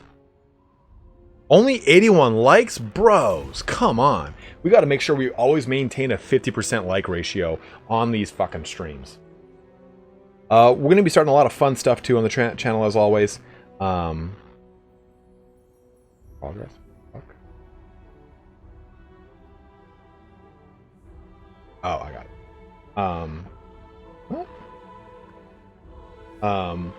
Got some Age of Sigmar stuff coming out here in this coming week. We'll be doing the Flesh Eaters Court lore.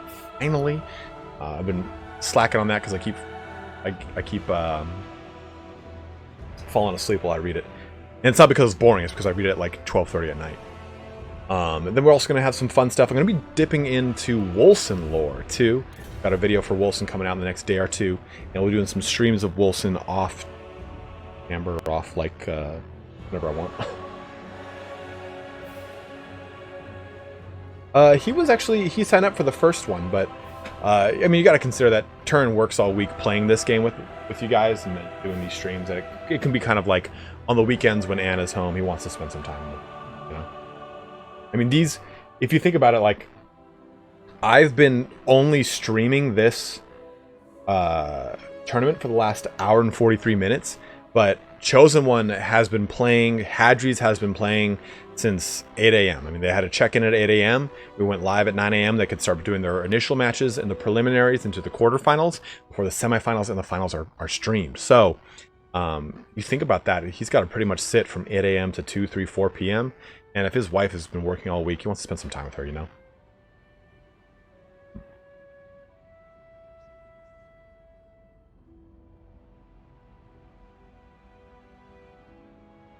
Yeah, but he has to wake up early to do it, Chris. So like I said, I'm sure he wants to spend time with his wife.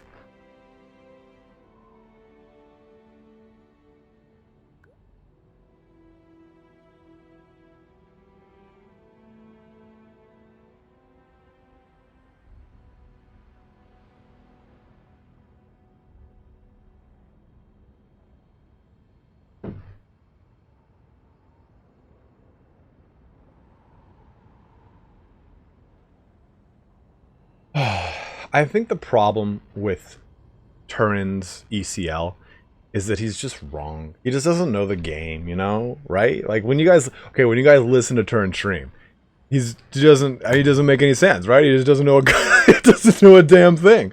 He doesn't know a thing at all. He wants to fuck guys, let him in. That's a joke. It's a joke, guys. He does know. He knows everything.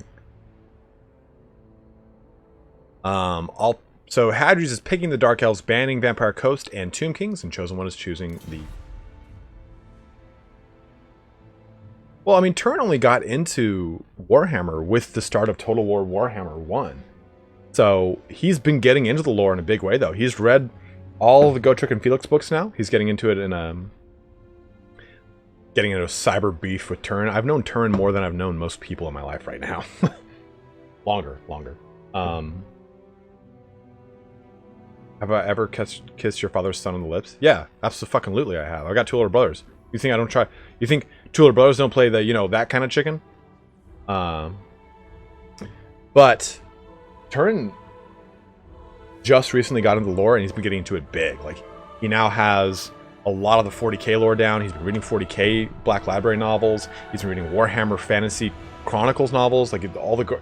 If you don't read any other Warhammer Fantasy, and only read the Gotrek and Felix books, you'll have an amazing understanding of Warhammer Fantasy. JW said he's a pretty badass Warcraft player as well. The very first game we played together was Warcraft. Then we played World of Warcraft. Then we played StarCraft. Then we played World of Warcraft again. Then we played League of Legends. Then we played World of Warcraft again. Then we played this. Like, he taught me how to play Warcraft competitively. Like, I was explaining this to Crisps. Turin is to strategy games as I am to first-person shooters. Like, I never ever approached a strategy game competitively at all. I didn't even know there was different types of damage and armor in Warcraft until he showed me. So he's like taught me how to play strategy games on like a competitive level, and even introducing me to it being competitive. I've always played first-person shooters like a crack whore. You know, I like Warhammer or Warcraft Classic, but I just have too much to play right now. Who's Turin's favorite Primarch? Oh, easy. Mortarion. A gnome mage? I fucking hate gnomes. No. I was a human warrior, then I was a human death knight.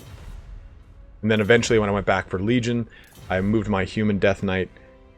I moved my human warrior over to being Forsaken or undead. And I did not like the undead models. They were really boring. So I changed it over to a blood elf. I really did not want to make a blood elf. Yeah, Turin plays... So Turin plays 40k Death Guard, but he plays 40k Chaos Soup now. He's got a Night Lord's attachment. He's got an Alpha Legion, I think, and Black Legion attachment. He's got a lot of different 40k Space Marines. Or Chaos Space Marines. Dyrakos, don't even come to me here by saying ugh human players. What do you fucking mean? Did you play the goddamn gnome or a dwarf? Like, ew. No, Nick, I'm not talking shit. In fact, I was talking you up, bro. I was just saying, Nick is amazing at strategy games. Nick taught me all these things about strategy games. Now he's coming in here, he's just throwing bows. I'm good, Moonlit Fairy, how are you? Alright, so we have just loaded into the match now. Again, it's going to be Hadres on Dark Elves versus the mighty ChosenOne on Greenskins.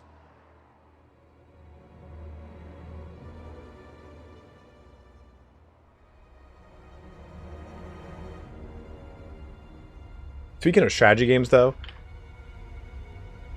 I know we were talking about, like, Turin's ability with strategy games, but you guys should have seen him play as Ice Mage, or his mage in general, in World of Warcraft. It was magnifique. What if I look like a gnome in real life? Checkmate. Dude, gnomes smell like cabbage and spoiled rice. Dwarfs just smell like piss and old beer. Dacklemore is true. I was just saying, I don't understand what the hoopla is about these Iron Hands. They're the most balanced 40k army right now. Nick, oh god.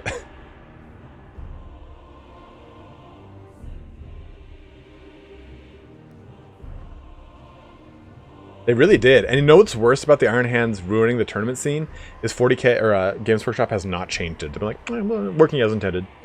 Alright, let's take a look here. We're all starting to line up. So along the line here for ChosenOne, we're going to see a lot of goblins. 1, 2, 3. There's some over there. Oh, these guys are savage orcs. He's still lining up here, so I apologize for that. Then in the center portion, we're going to see some savage orc R boys, the rusty arrows, of course. So a modified version, of course, of the goblin firing line with some black orcs in the dead center. Then we're going to see some nasty skulkers in the back, and some units of forest goblin spider riders on the flanks, as well as the squig herds. So a nice amalgamation of a lot of different units. Night goblins all around. We got some spearmen over here. We have some savage orcs. Savage orcs are going to beat the brakes off of that front line of dark elves. And at the same time, too, you're going to have a lot of fun, too, with the Savage Orc R boys, because even jumping into them to shut them down, they're going to be very strong in melee combat. The Giant here is another good pick, too. Giant's going to have that AP. Kind of got an anti-infantry characteristic about them, but not as much. It's mainly because their attacks are so sweeping. But again, Savage Orcs are going to be the big win condition for them, pushing into that front line. Black Orcs, again, going to anchor the line, too, with some good heavy armor. And look at these big bad boys. Doomdiver, catapults, dropping some hell down range. Now looking too, we can see, oh, that is look at this little thingy here, huh? We can see us, the Crows of Cain, sorry.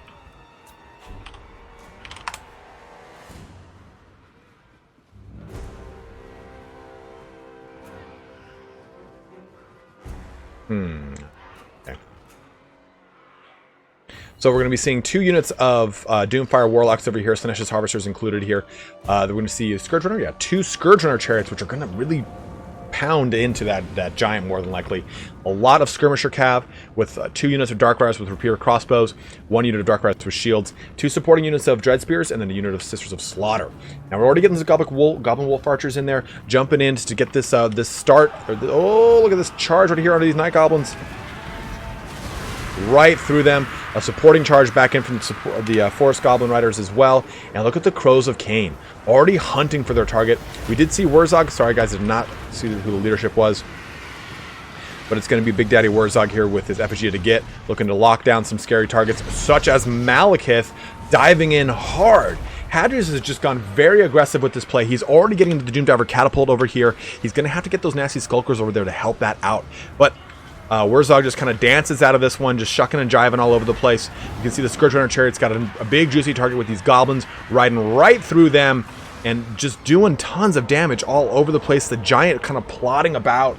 Oh! It is a wild, wild fight already. Dark Rider's going to just charge right through these unbraced goblins as they're trying to get into the line here. The Squig Herd all over the place as well. You see a lot of ChosenOne's force is right over here when a Doomdiver catapult just shut down by the Crows of Cain. The Claws of Cain. Jeez. And Wurzog is just kind of running about, but the Scourge Runner is just... They're going to be able to do a lot of damage to that Giant. But he's able to get in on at the last moment there. Just getting 2 good swipes, bringing down a full quarter of their health right onto them. Squig Herd knocked into... Ooh! Malekith jumping down right there. On to Wurzog as well. And the Scourge Runner Chariots we've talked about so many times. They're such a strong unit for the Dark Elves. They are just like the ultimate package. They're a chariot unit, they're anti-large, they're AP. I think just the Regiment Renowned is the one that does... Yeah, the Regiment Renowned is the one that does poison damage. Black Orcs moving here onto Malekith. You have the Dark Riders shooting into Wurzog over here. So, as a whole, I think this fight has gone very well for Hadres in the initial portions. Obviously, of course, the Savage Orc R boys and the Savage Orcs in general have done their job. They've kind of dealt with the infantry elements of the Dark Elf force, but I think that the kind of heavy shock was actually did a good amount of damage onto that Giant. ChosenOne's Wurzog is just getting shot up though by this back line of Dark Riders. Boltblight dropping down on him too, dropping his armor to a piddly 25. Ooh, a nice foot of Gork dropping down, doing some damage onto the Sisters of Slaughter, and as well as chipping heavily into these Dark Riders as well. A really good play right there. If Malekith swoops down onto Wurzog, I think that's going to be it for the Orc leadership right there. It just cracked the shell on that bad boy. The Giant is going to be surrounded by a lot of scary, disgusting targets. and getting shot to pieces by the Dark Riders. Word of Pain here onto the Black Orcs, reducing their melee attack. You know, you don't get to see Word of Pain used too often, but as a bound ability on the Doomfire Warlocks, it's very, very helpful. You can really use it to kind of push some really good advantages on the things. Scourge Rider Chariots have been running dirty over here, and we did see the mighty fall of Warzag in the corner. Oh, look at this. He's sleeping. And ChosenOne backs out, saying, I don't want any more. I don't want any more.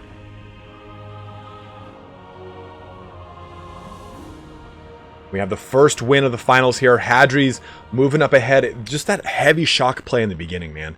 He got his Harpies right onto that Doomfire, or Doom Diver catapult. He was able to get the good charges in with his Doomfire Warlocks, kind of crumping through that left flank very hard. And he was able to then just kind of push a lot of advantages onto the hard-hitting targets, right?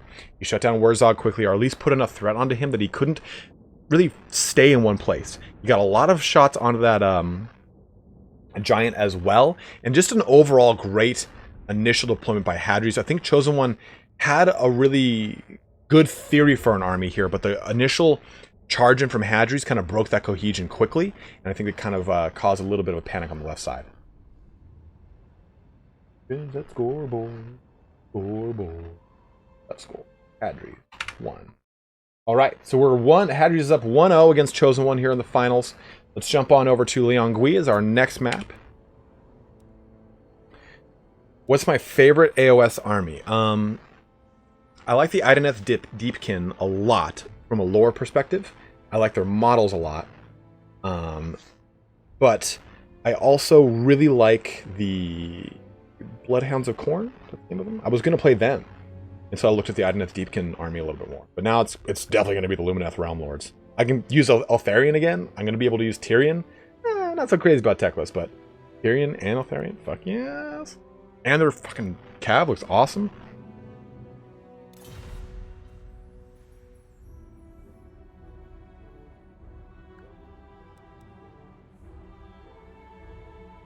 They're just kind of talking through the fight right now.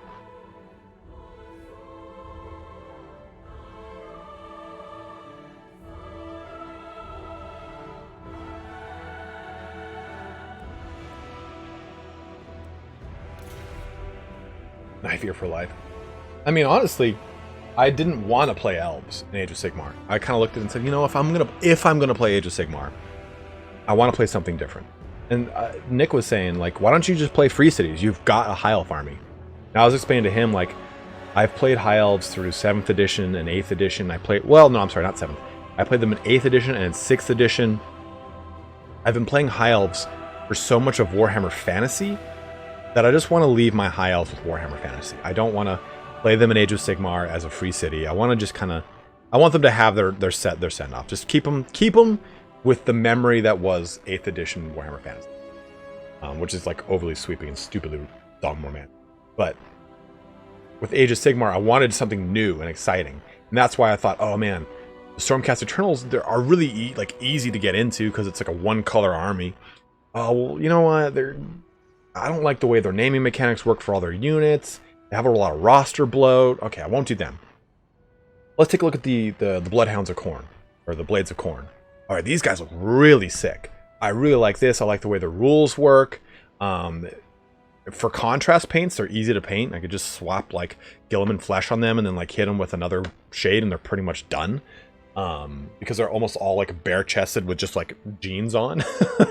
Like really easy to do. Then I started looking at the Ideneth Deepkin, and I really liked their lore. I really liked their model range because it was easy and small. And I liked the fact that I could have creative bases using like water. And I was, man, that's really cool. I think I might want to do that. And I was gonna do Ideneth. Like I even bought the book, but then Lumineth Realm Lord, they dropped that teaser back in like October or November, saying like everything from Age of Sigmar has been very haiish right now, saying hush hush. So I was like, oh well, I'm gonna wait for that.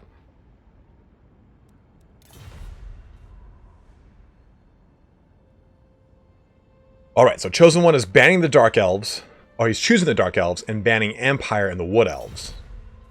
So ChosenOne trying to bring a win out of Hadres right now. Hadres is 1-0 against him.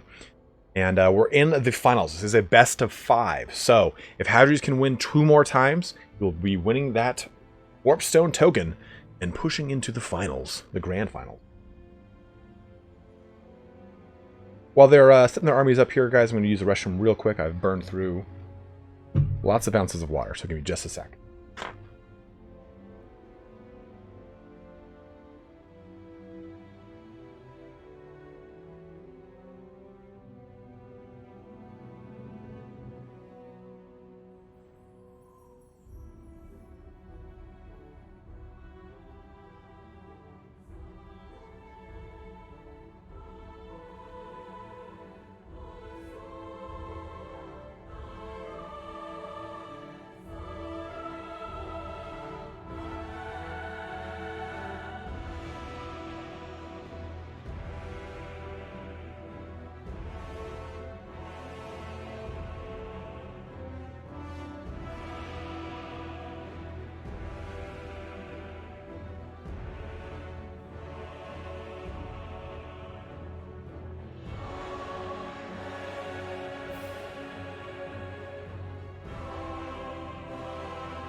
I love Kung Pao chicken. I love Kung Pao like flavor in general.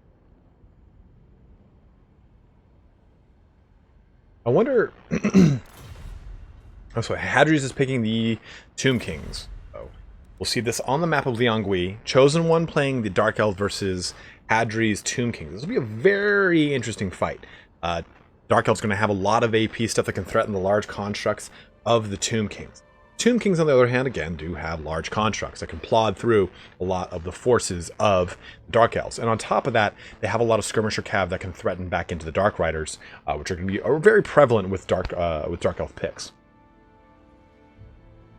One thing I've always wondered about, like, Asian cuisine in general is you look at stuff like Chinese food. And Chinese food you buy it in America is Americanized Chinese food, right? Like, you're not going to go to fucking Beijing and get Kung Pao chicken. Like, I wonder how I would like actual Chinese food. Because I like a lot of, like, weird shit. I'll try, like, weird things. Well, this is half of an octopus's tentacle dick. I'll try it. Yeah. You done. I'll eat this. I'll eat this twice. So,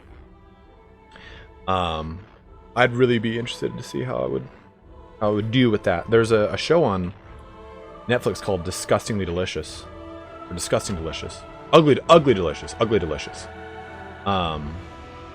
And there's an episode where they talk about that, and it's a bunch of Chinese or Korean or just typical like Asian American chefs talking about dishes that their parents made that were, you know, true Asian dishes, saying like, there's no way you would go and have this at a restaurant and anyone in America would like it. I want to fucking give it a try.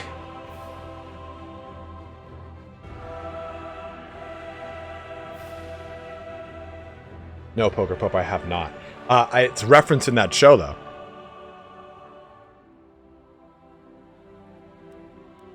I watch a lot of cooking shows, like the Chef show, like it's Jon Favreau and Roy Chow, Chin. It's basically the chef that taught Jon Favreau for the movie The Chef.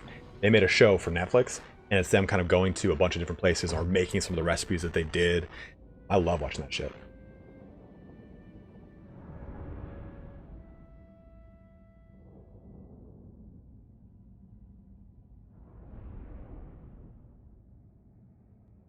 It's terrible. Total car crash. Dacklemore, I agree, dude. Chef is such a relaxing show. I just really enjoy that narrative of food of being this uniting force for people, where it's like, you have your cuisine, I have my cuisine. Let's sit together and kind of see how these cuisines mesh together, or how their individual ingredients kind of work together. I've always wanted to go to that food truck. I'm going to Vegas in March, and I want to go to the restaurant he opened up, Best Friend. I have not seen Andrew Zimmerman's Bizarre Foods. All right, jumping over to the stream here as our forces kind of line up on Liangui. So taking a look over here at ChosenOne's force. I just watched mine. Yeah, look here, Felhar. Give him a shot, man.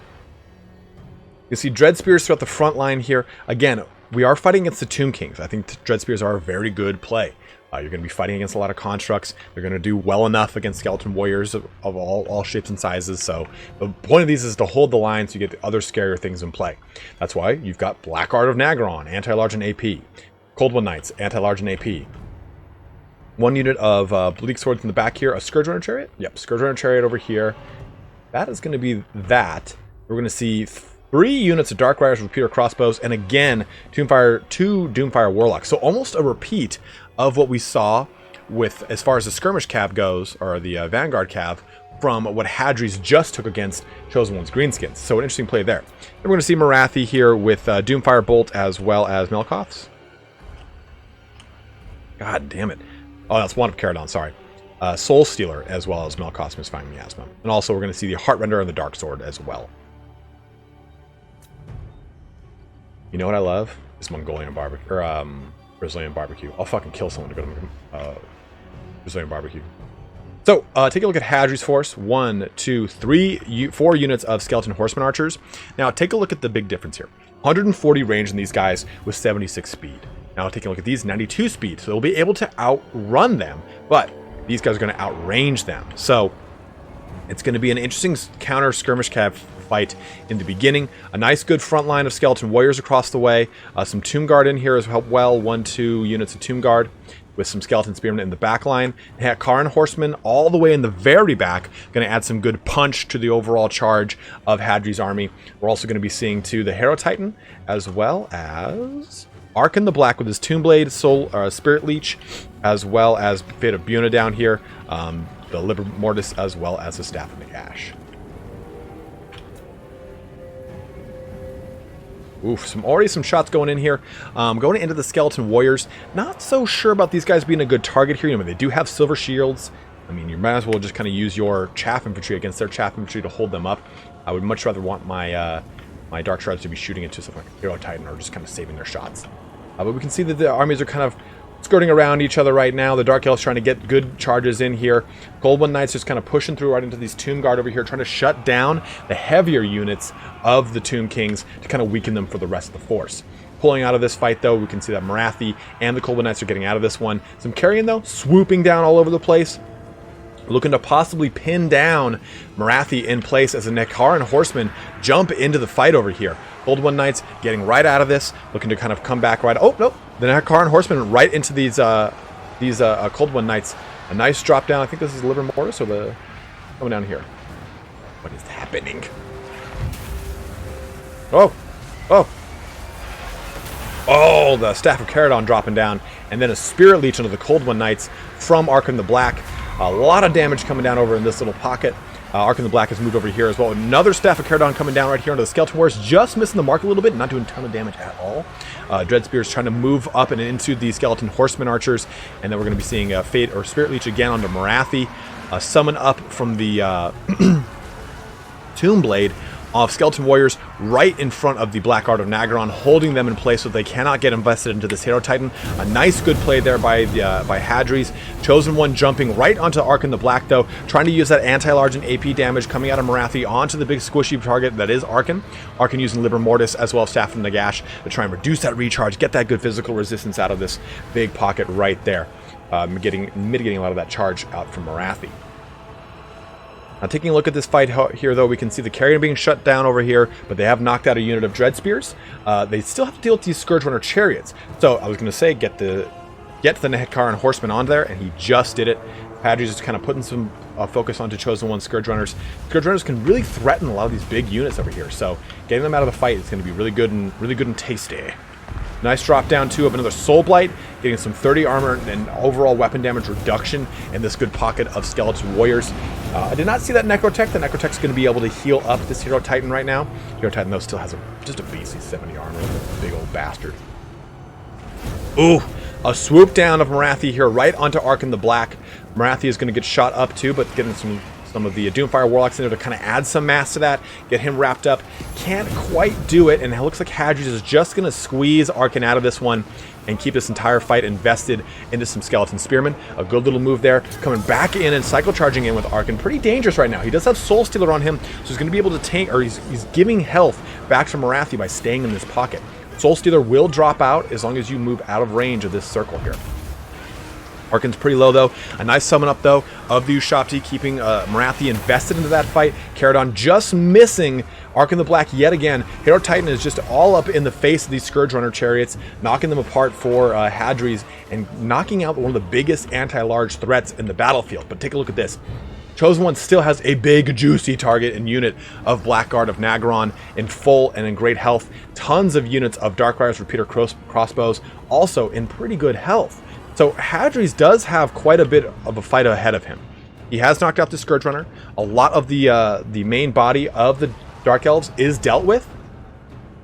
Two nice good units of Tomb Guard. If he can get these onto the Black Guard, at least he'll have them mucked up. But really what this is going to come down to is just taking apart these Dark Riders. They're going to bring in a lot of AP damage right here. Right now it's just shooting into the Hero Titan, which is already reduced with its armor because of Soul Blight. But he's just trying to march out of that as fast as he can. Arkan is just a Chaos Dwarf poser with that hat. So good. Sinesh's, I keep saying Sinesh's Harvesters, but these are just Doomfire Warlocks. Jumping on the Skeleton Horsemen over here, trying to shut them down. Again, using that natural physical resistance. There's not a lot of magic damage across the battlefield here against the Doomfire Warlocks, but Hadres has been doing a good job of using Spirit Leech and other means of magic damage to do some damage to them. Morathi jumping into this fight over here, getting invested with these Tomb Guard, which do have a good Malkoth Mystifying Miasma dropped onto them. Going to be doing a little bit of damage over time as well as slowing them. But responding Liber Mortis, giving a good 44. Isn't it 44? It's 44%, right? We're going to find out right now. 44% physical resistance as well as 8 leadership. And then the slow plotting of the Hero Titan coming over to do some damage. I don't think I've seen a Shem's Burning Gaze out of him, so we might still have those bound abilities ready and raring to go. We're going to see how this happens. Nagash had cool hats before it was cool. The Chaos Dwarfs copied him. Nagash is the ultimate hipster. Unit of Spearmen as well as Skeleton Horse Archers kind of getting shut down over here, but putting a good amount of pressure onto these Dark Riders with Repeater crossbows. I think that this was a good move by Hadres. It kept that AP damage away from the Hero Titan. Now the Hero Titan's getting invested in this fight as well. You can see this. Arkan the Black is just getting trolled. Like the cliff flying things in Morrowind all over the face by Morathi. He's getting, I think, Soul Stealer's down on him right now. Yeah, Soul Stealer's down. It's going to give a good health to him.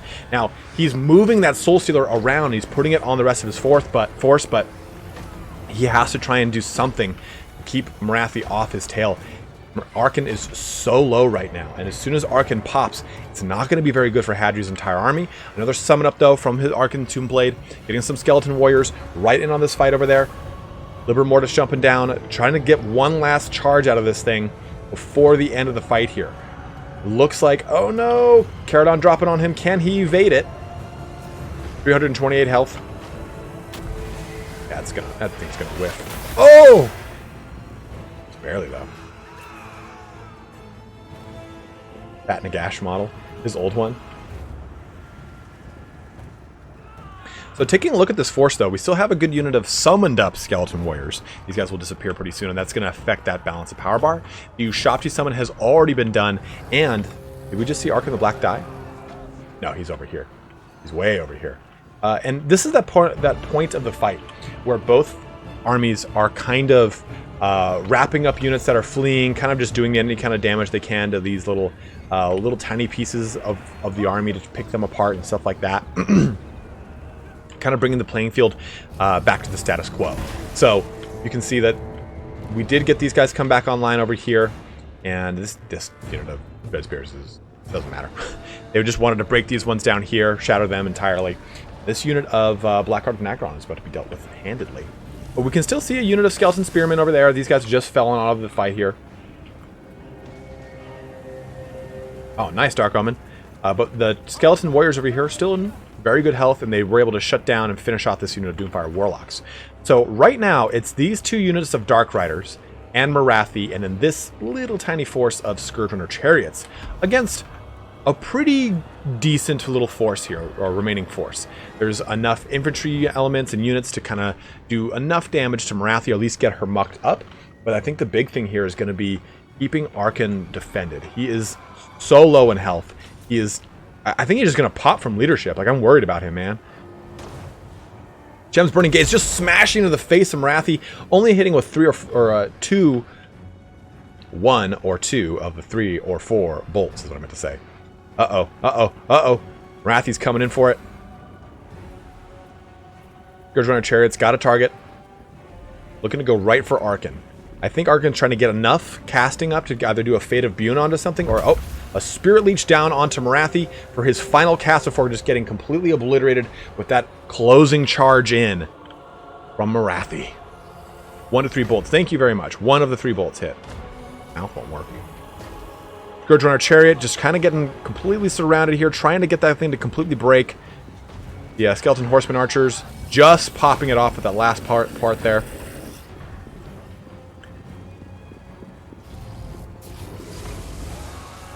Look at that Hero Titan just blowing things up. Trying to shut down the Dark Riders. They're just about out of ammunition. And that's going to be pretty big for Hadres there. If he can keep that ammunition low, he can keep a good advantage here. The Necrotect has to stay alive too. He needs that leadership. Losing leadership is not going to be good here. I'm not sure how a hero's leadership affects the Tomb Kings. But what was this? Ooh, Malcosmos finding Miasma, slowing things down, but getting everything, just pinning her in place. If she can path out this side, if ChosenOne can do that, she can get her out of this fight and hopefully try to keep her online. But I think that this might be it for the mighty Morathi. She has Soul Stealer down, looking to kind of tank some damage out of this.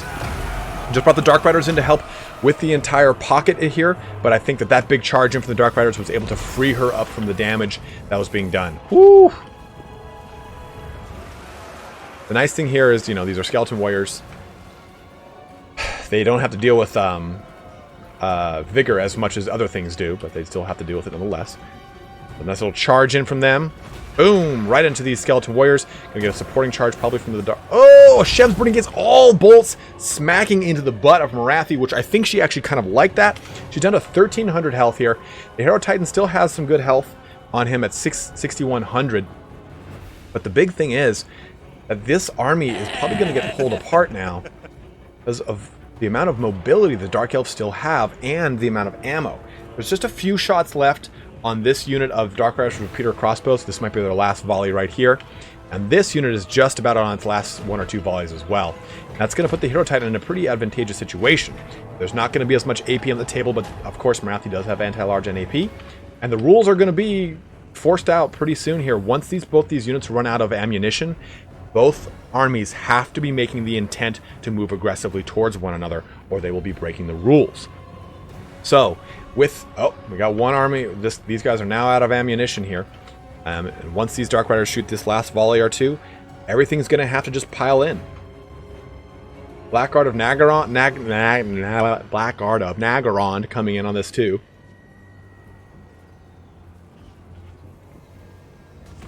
Morathi jumping in here. I'm not sure if Hadres was trying to bait that charge out or not, but it happened nonetheless. Ooh, She just took a pretty hefty hit in the face. Another following there as well. This is going to be a pretty brutal little melee right now. Pulling out of that engagement, though. The rest of the skeletons coming in to support. I'm not sure, again, how many charges the Necrotect has. I think he's used them all. Bring the Hero Titan up to full. And look at that 389 health in those guys. Oh, no! I think that was just the... that was ChosenOne backing out, I believe. We're going to find out in just a second. Pyrrhic victory for Hadres. Just barely pulling that one out of the fight there. I think he realized, hey, my Dark Rider is not going to be able to deal with the Hero Titan as well as Morathi's health nonetheless. We're coming on to 2 hours and 20 minutes into our final of the fourth qualifier of the second season of the Warpstone Cup, guys. We got 1, 2, maybe even 3 more games. Who knows how this is going to go? ChosenOne is now down... ChosenOne is now down 2 against Hadres. If Hadres can pull one more win out right now, he's going to take the finals and move into the grand finals against randomized Imperator as well as Bilbo Baggins. Let's go into the Bitter Dunes. Will be our last map, maybe. Might be our second to last or third to last. Who knows? This is a best of 5. Hopefully, though, we get another win out of ChosenOne, and we can continue streaming this bad boy here today. This has been a good one. This has been it wasn't as long as our last one. Our last one went about 4 hours, 10 minutes, 4 hours, 20 minutes. Our last one was a pretty vicious cockfight. Went to a full 5 rounds.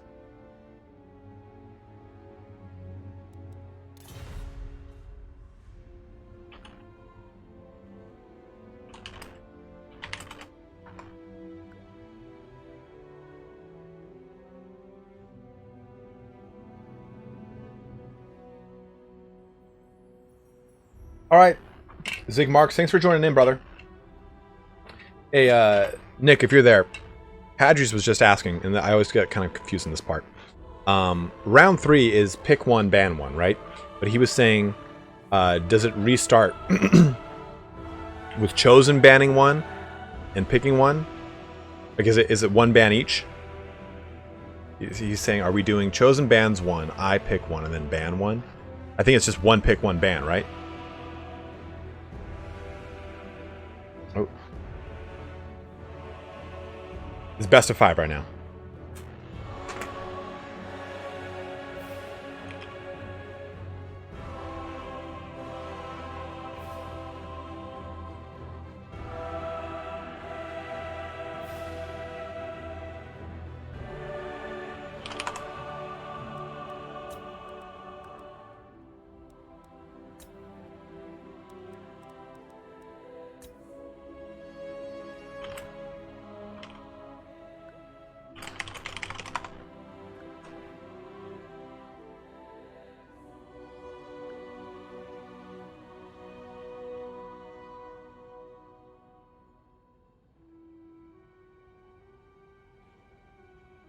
Okay, thanks, Nick.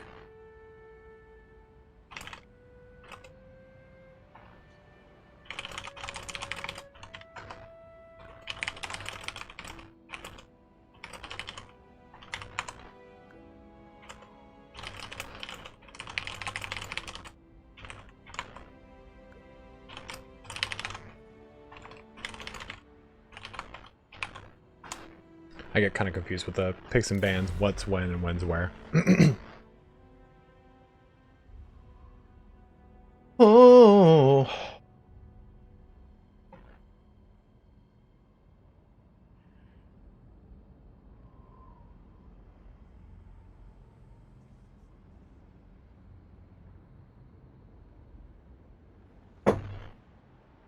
Let's see what we're going to be having here. We're on the Bitter Dunes for our third match. Chosen of Corn, what's up, dude? I have an idea for what a possible old friend might mean for Total War Warhammer 2. It's not that they said there's going to be one, but just another theory. I think at this point, since we don't have any like Total War Warhammer content, it's just going to be a bunch of speculation videos from all of us for the next couple months whenever they release it. So Hadres is picking Empire and banning the Dawi.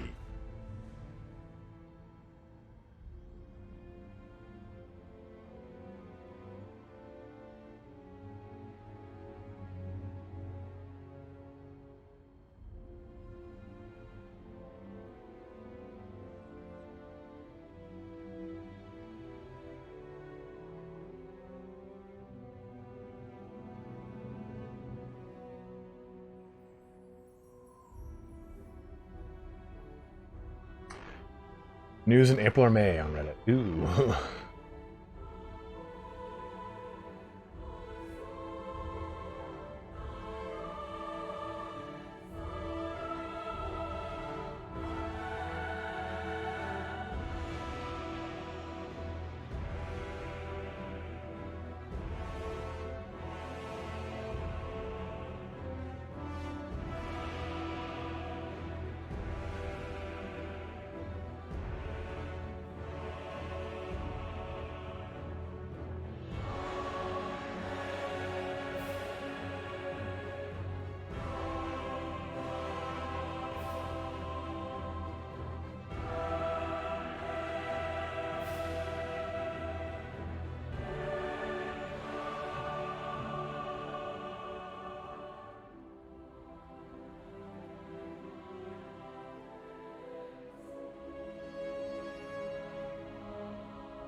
Then we got ChosenOne on the Lizardmen, so it's going to be a battle, a very good one too, right? When we take a look at the lore behind these two races, Lizardmen, Empire. Empire's always got its new world colonies kind of frumping about all throughout the Lizardmen temple cities. At the same time, Lizardmen are going to be going abroad, working out the will of the old ones. So it would make a lot of sense. We're in the Bitter Dunes, and you have a lot of Empire settlements throughout a lot of Araby after the Great Crusade. You could have some Lizardmen trying to unearth a plaque of the old ones somewhere over here in the Bitter Dunes.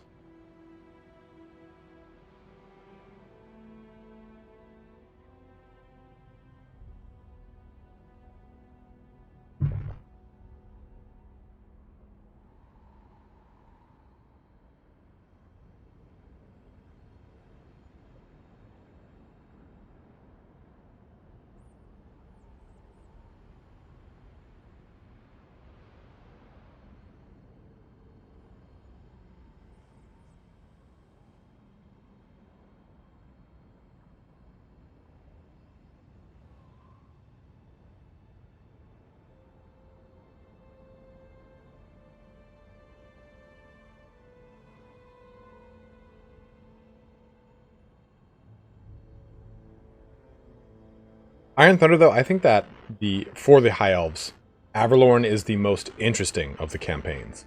Elithanar is a close second. Although, you know, I'd say if I had to rank them, Tyrians would be last. Right. What's going on out there? Tyrians would be last. Alariels would be first. And then Elithanar followed by Teclis. It's not fun, but I think that first gate is actually pretty enjoyable because you are dealing with like pretty stacked against you odds. So Will the Force, as far as in terms of gameplay, what does Eltharion add though? So for one, he would be a hybrid caster lord. We don't have a hybrid caster lord for the High Elves. On top of it, he would be a High Elf lord on a monstrous mount. We don't have that for the High Elves. I don't consider a Great Eagle a monstrous mount. In addition, even further, he would bring griffins to the High Elves. So he brings a lot to the table. He brings a lot of interesting things to the table.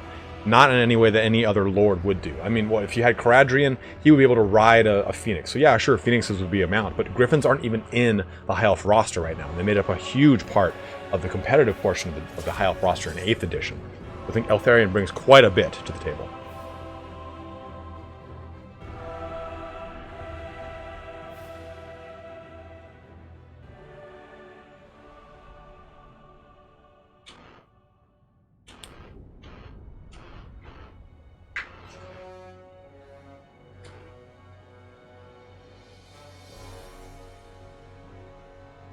All right, we have loaded into our armies here.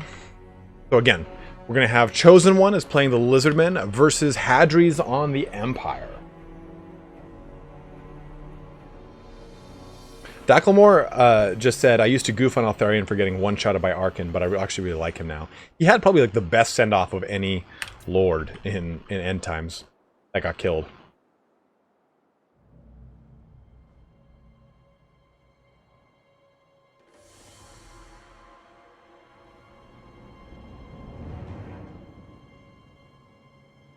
We When you guys say Kalidor, do you guys mean Imric? You guys mean Imric, right? I think Imric brings less to the table than Eltharion, because Imric is just simply a named dragon, or prince on a dragon. He doesn't... even all of his armor and his weapons are in the game. You can make Imric if you want.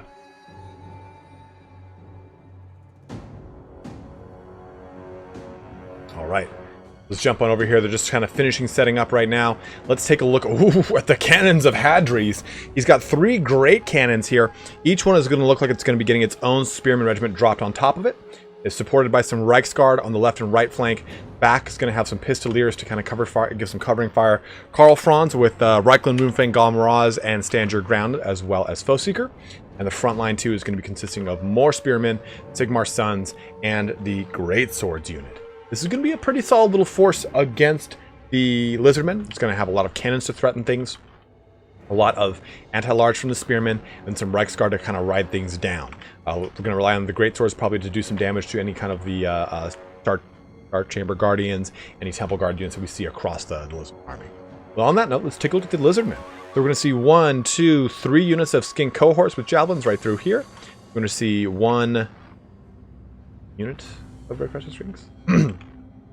2 units of Red Crested Skinks, one of them being the cohort of Sotek, of course with their fight till you die, fight till you fight some more ability, on which they do not lose models even though they drop down to 1 health.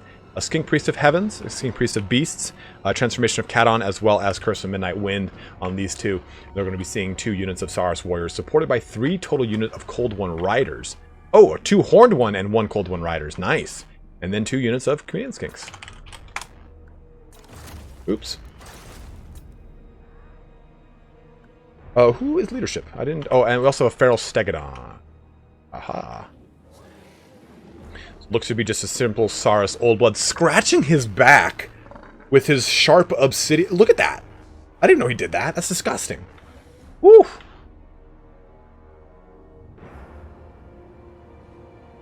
Alright, so the fight is underway. Both the armies are going to be getting in range. If we take a look over here, we can see that the cannons are all in range to start shooting some juicy large targets.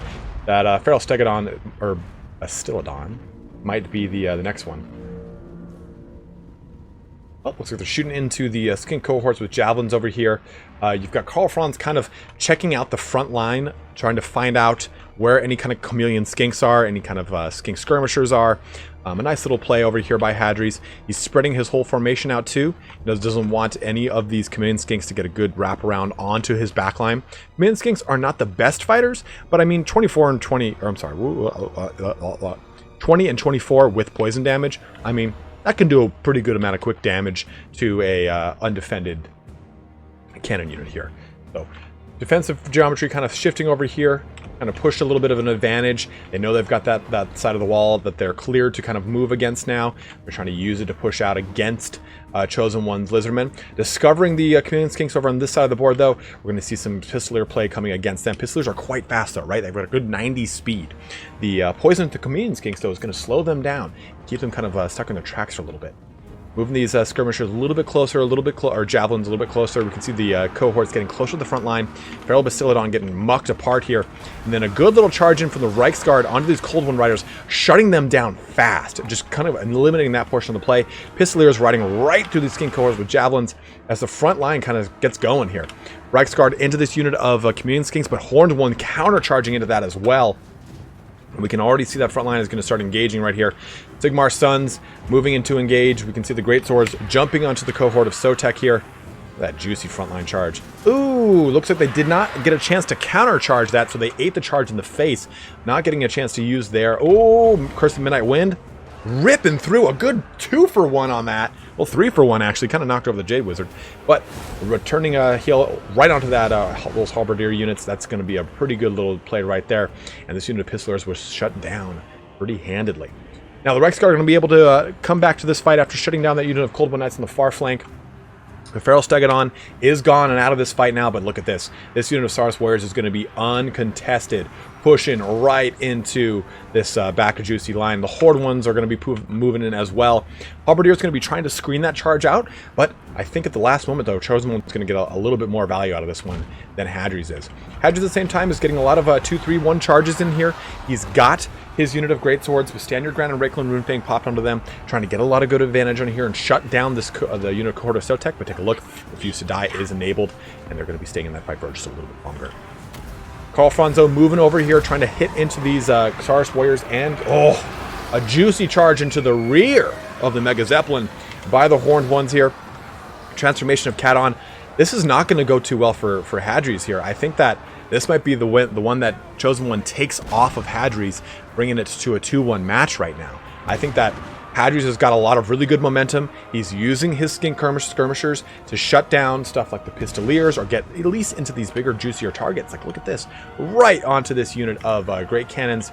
The Feral Stegodon was a little bit of a... Feral Bastillodon was a little bit of a distraction, Carnifex there, and it was able to really kind of tie up the Great Cannons and shooting into it. In which case, the Great Cannons could not focus on the Horned Ones at all. But Carl Franz is getting chased down here by the Horned Ones, by the Mana Core there. And I just don't think Hadres has enough to really turn this one around. His Sigmar Sons is in full health pretty much for the most part. But, I mean, the Saurus Warriors and the Red Crested Skinks are going to be able to threaten into that very, very well.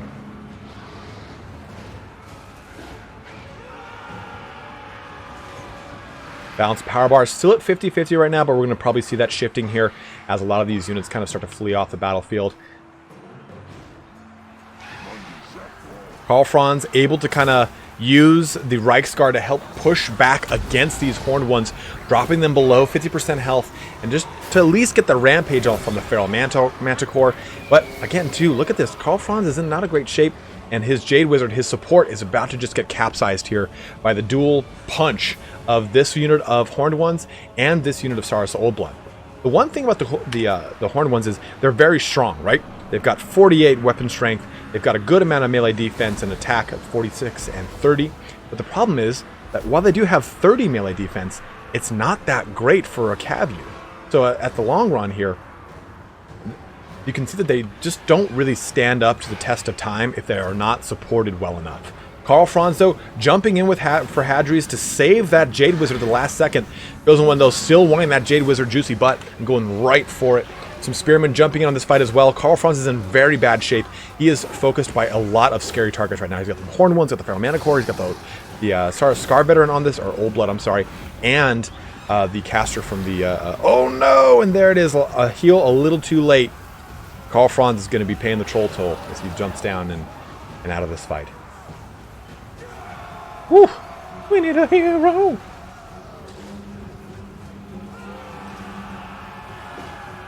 Man, that was a juicy fight. That was a real good one, too.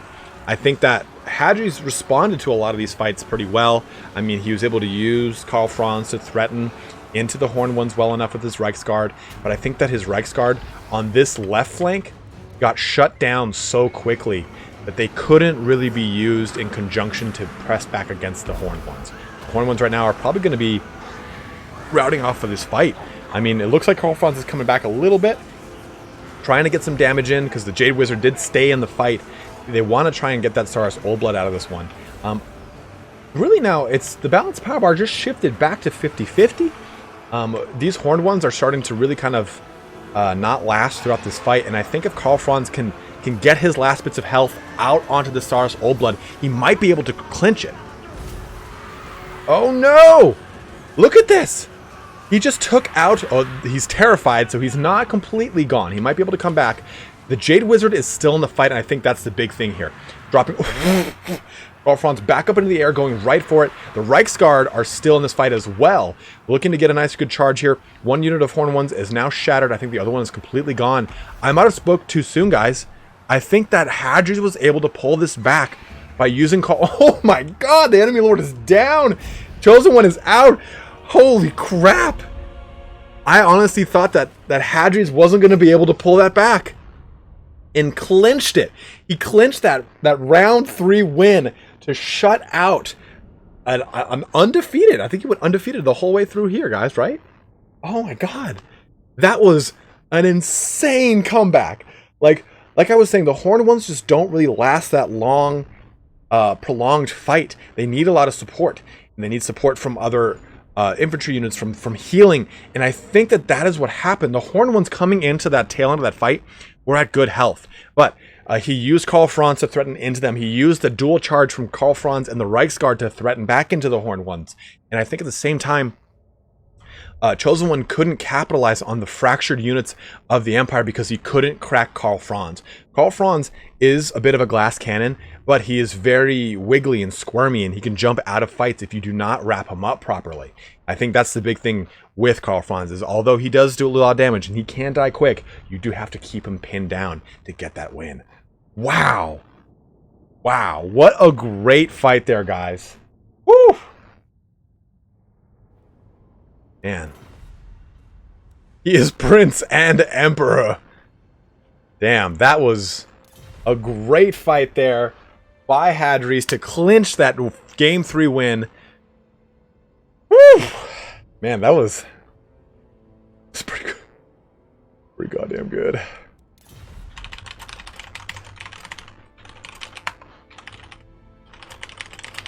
That was a really good last minute fight there. Man. Did you save that replay? If I can, I'll pass that one on the channel separately. That was such a good fight. Woo! Well, guys, that brings us to a conclusion to all of our qualifiers now for the Warpstone Cup. I'm going to go ahead and press credits right now. So, Hadres is going to be moving on to the grand finals now against Imperator, against Random Mix, and against, obviously, Bilbo Baggins, obviously. So that's going to be 4 competitors fighting off again in a best of 3 semifinal, followed by a best of 5 finals. Man, that was beautiful. Whew.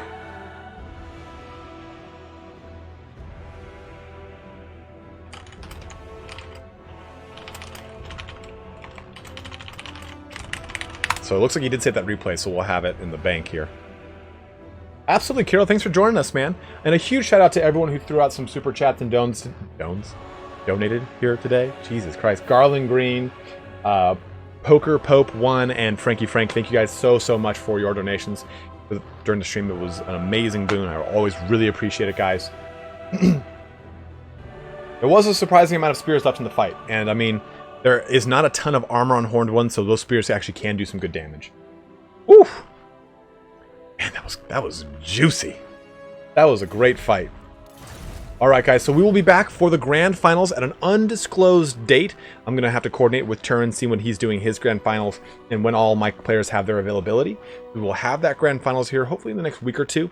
We'll see how things kind of pan out. I'll be gone the weekend of the 13th, so we'll see what comes out. I've got some other things planned for the channel, though. We're going to have some fun Wolfson videos coming out, some Wolfson lore, actually. I'm going to be starting to dive into that because it's pretty fun, actually, looking at it. It's pretty interesting. We're also going to be seeing a lot of Age of Sigmar and 40k lore coming out this next week. I'm going to kind of be putting Warhammer Fantasy lore on hold for a little bit. There's not a ton of subjects I really want to hit unless you guys really want to me to cover specific things. So I'm going to be trying to dive in harder on Age of Sigmar and 40k for y'all. So you have a lot more like fun, interesting lore to go into. And I think a lot of people are now curious with Age of Sigmar 2.0 enough to see, okay, well, what's this more about? So I'll be covering a lot more of the interesting lore of Age of Sigmar, and hopefully kind of get you guys a little bit more excited for it in the same way that I've been getting excited. We got one more podcast coming out too for this month. Sotik and I are going to try to do 3 podcasts a month because we're signed up on Podcast Sprout or Bean Sprout or whatever the fuck it's called. And with that, we're only allowed to do 3 hours of content a month for $12 a month. If I jump up to $16 a month, it's 4 hours, so it's kind of tedious. But we'll kind of see how it works. If we get more traction with the podcasts, I can do more, but can't really sink a ton of money into it just yet. Oh, Prince Charming with Elect the Emperor. I'm going to go on all of you, Karl Franz. Rick Grimes, thanks for joining in, man. Chosen of Corn, good to see you, brother. Poker Pope, great stream as always. Thank you for watching, man. Ethereum, there was a surprising amount of spears. Yes, there was. Paid by Games Workshop for marketing with getting people to actually like Age of Sigmar more.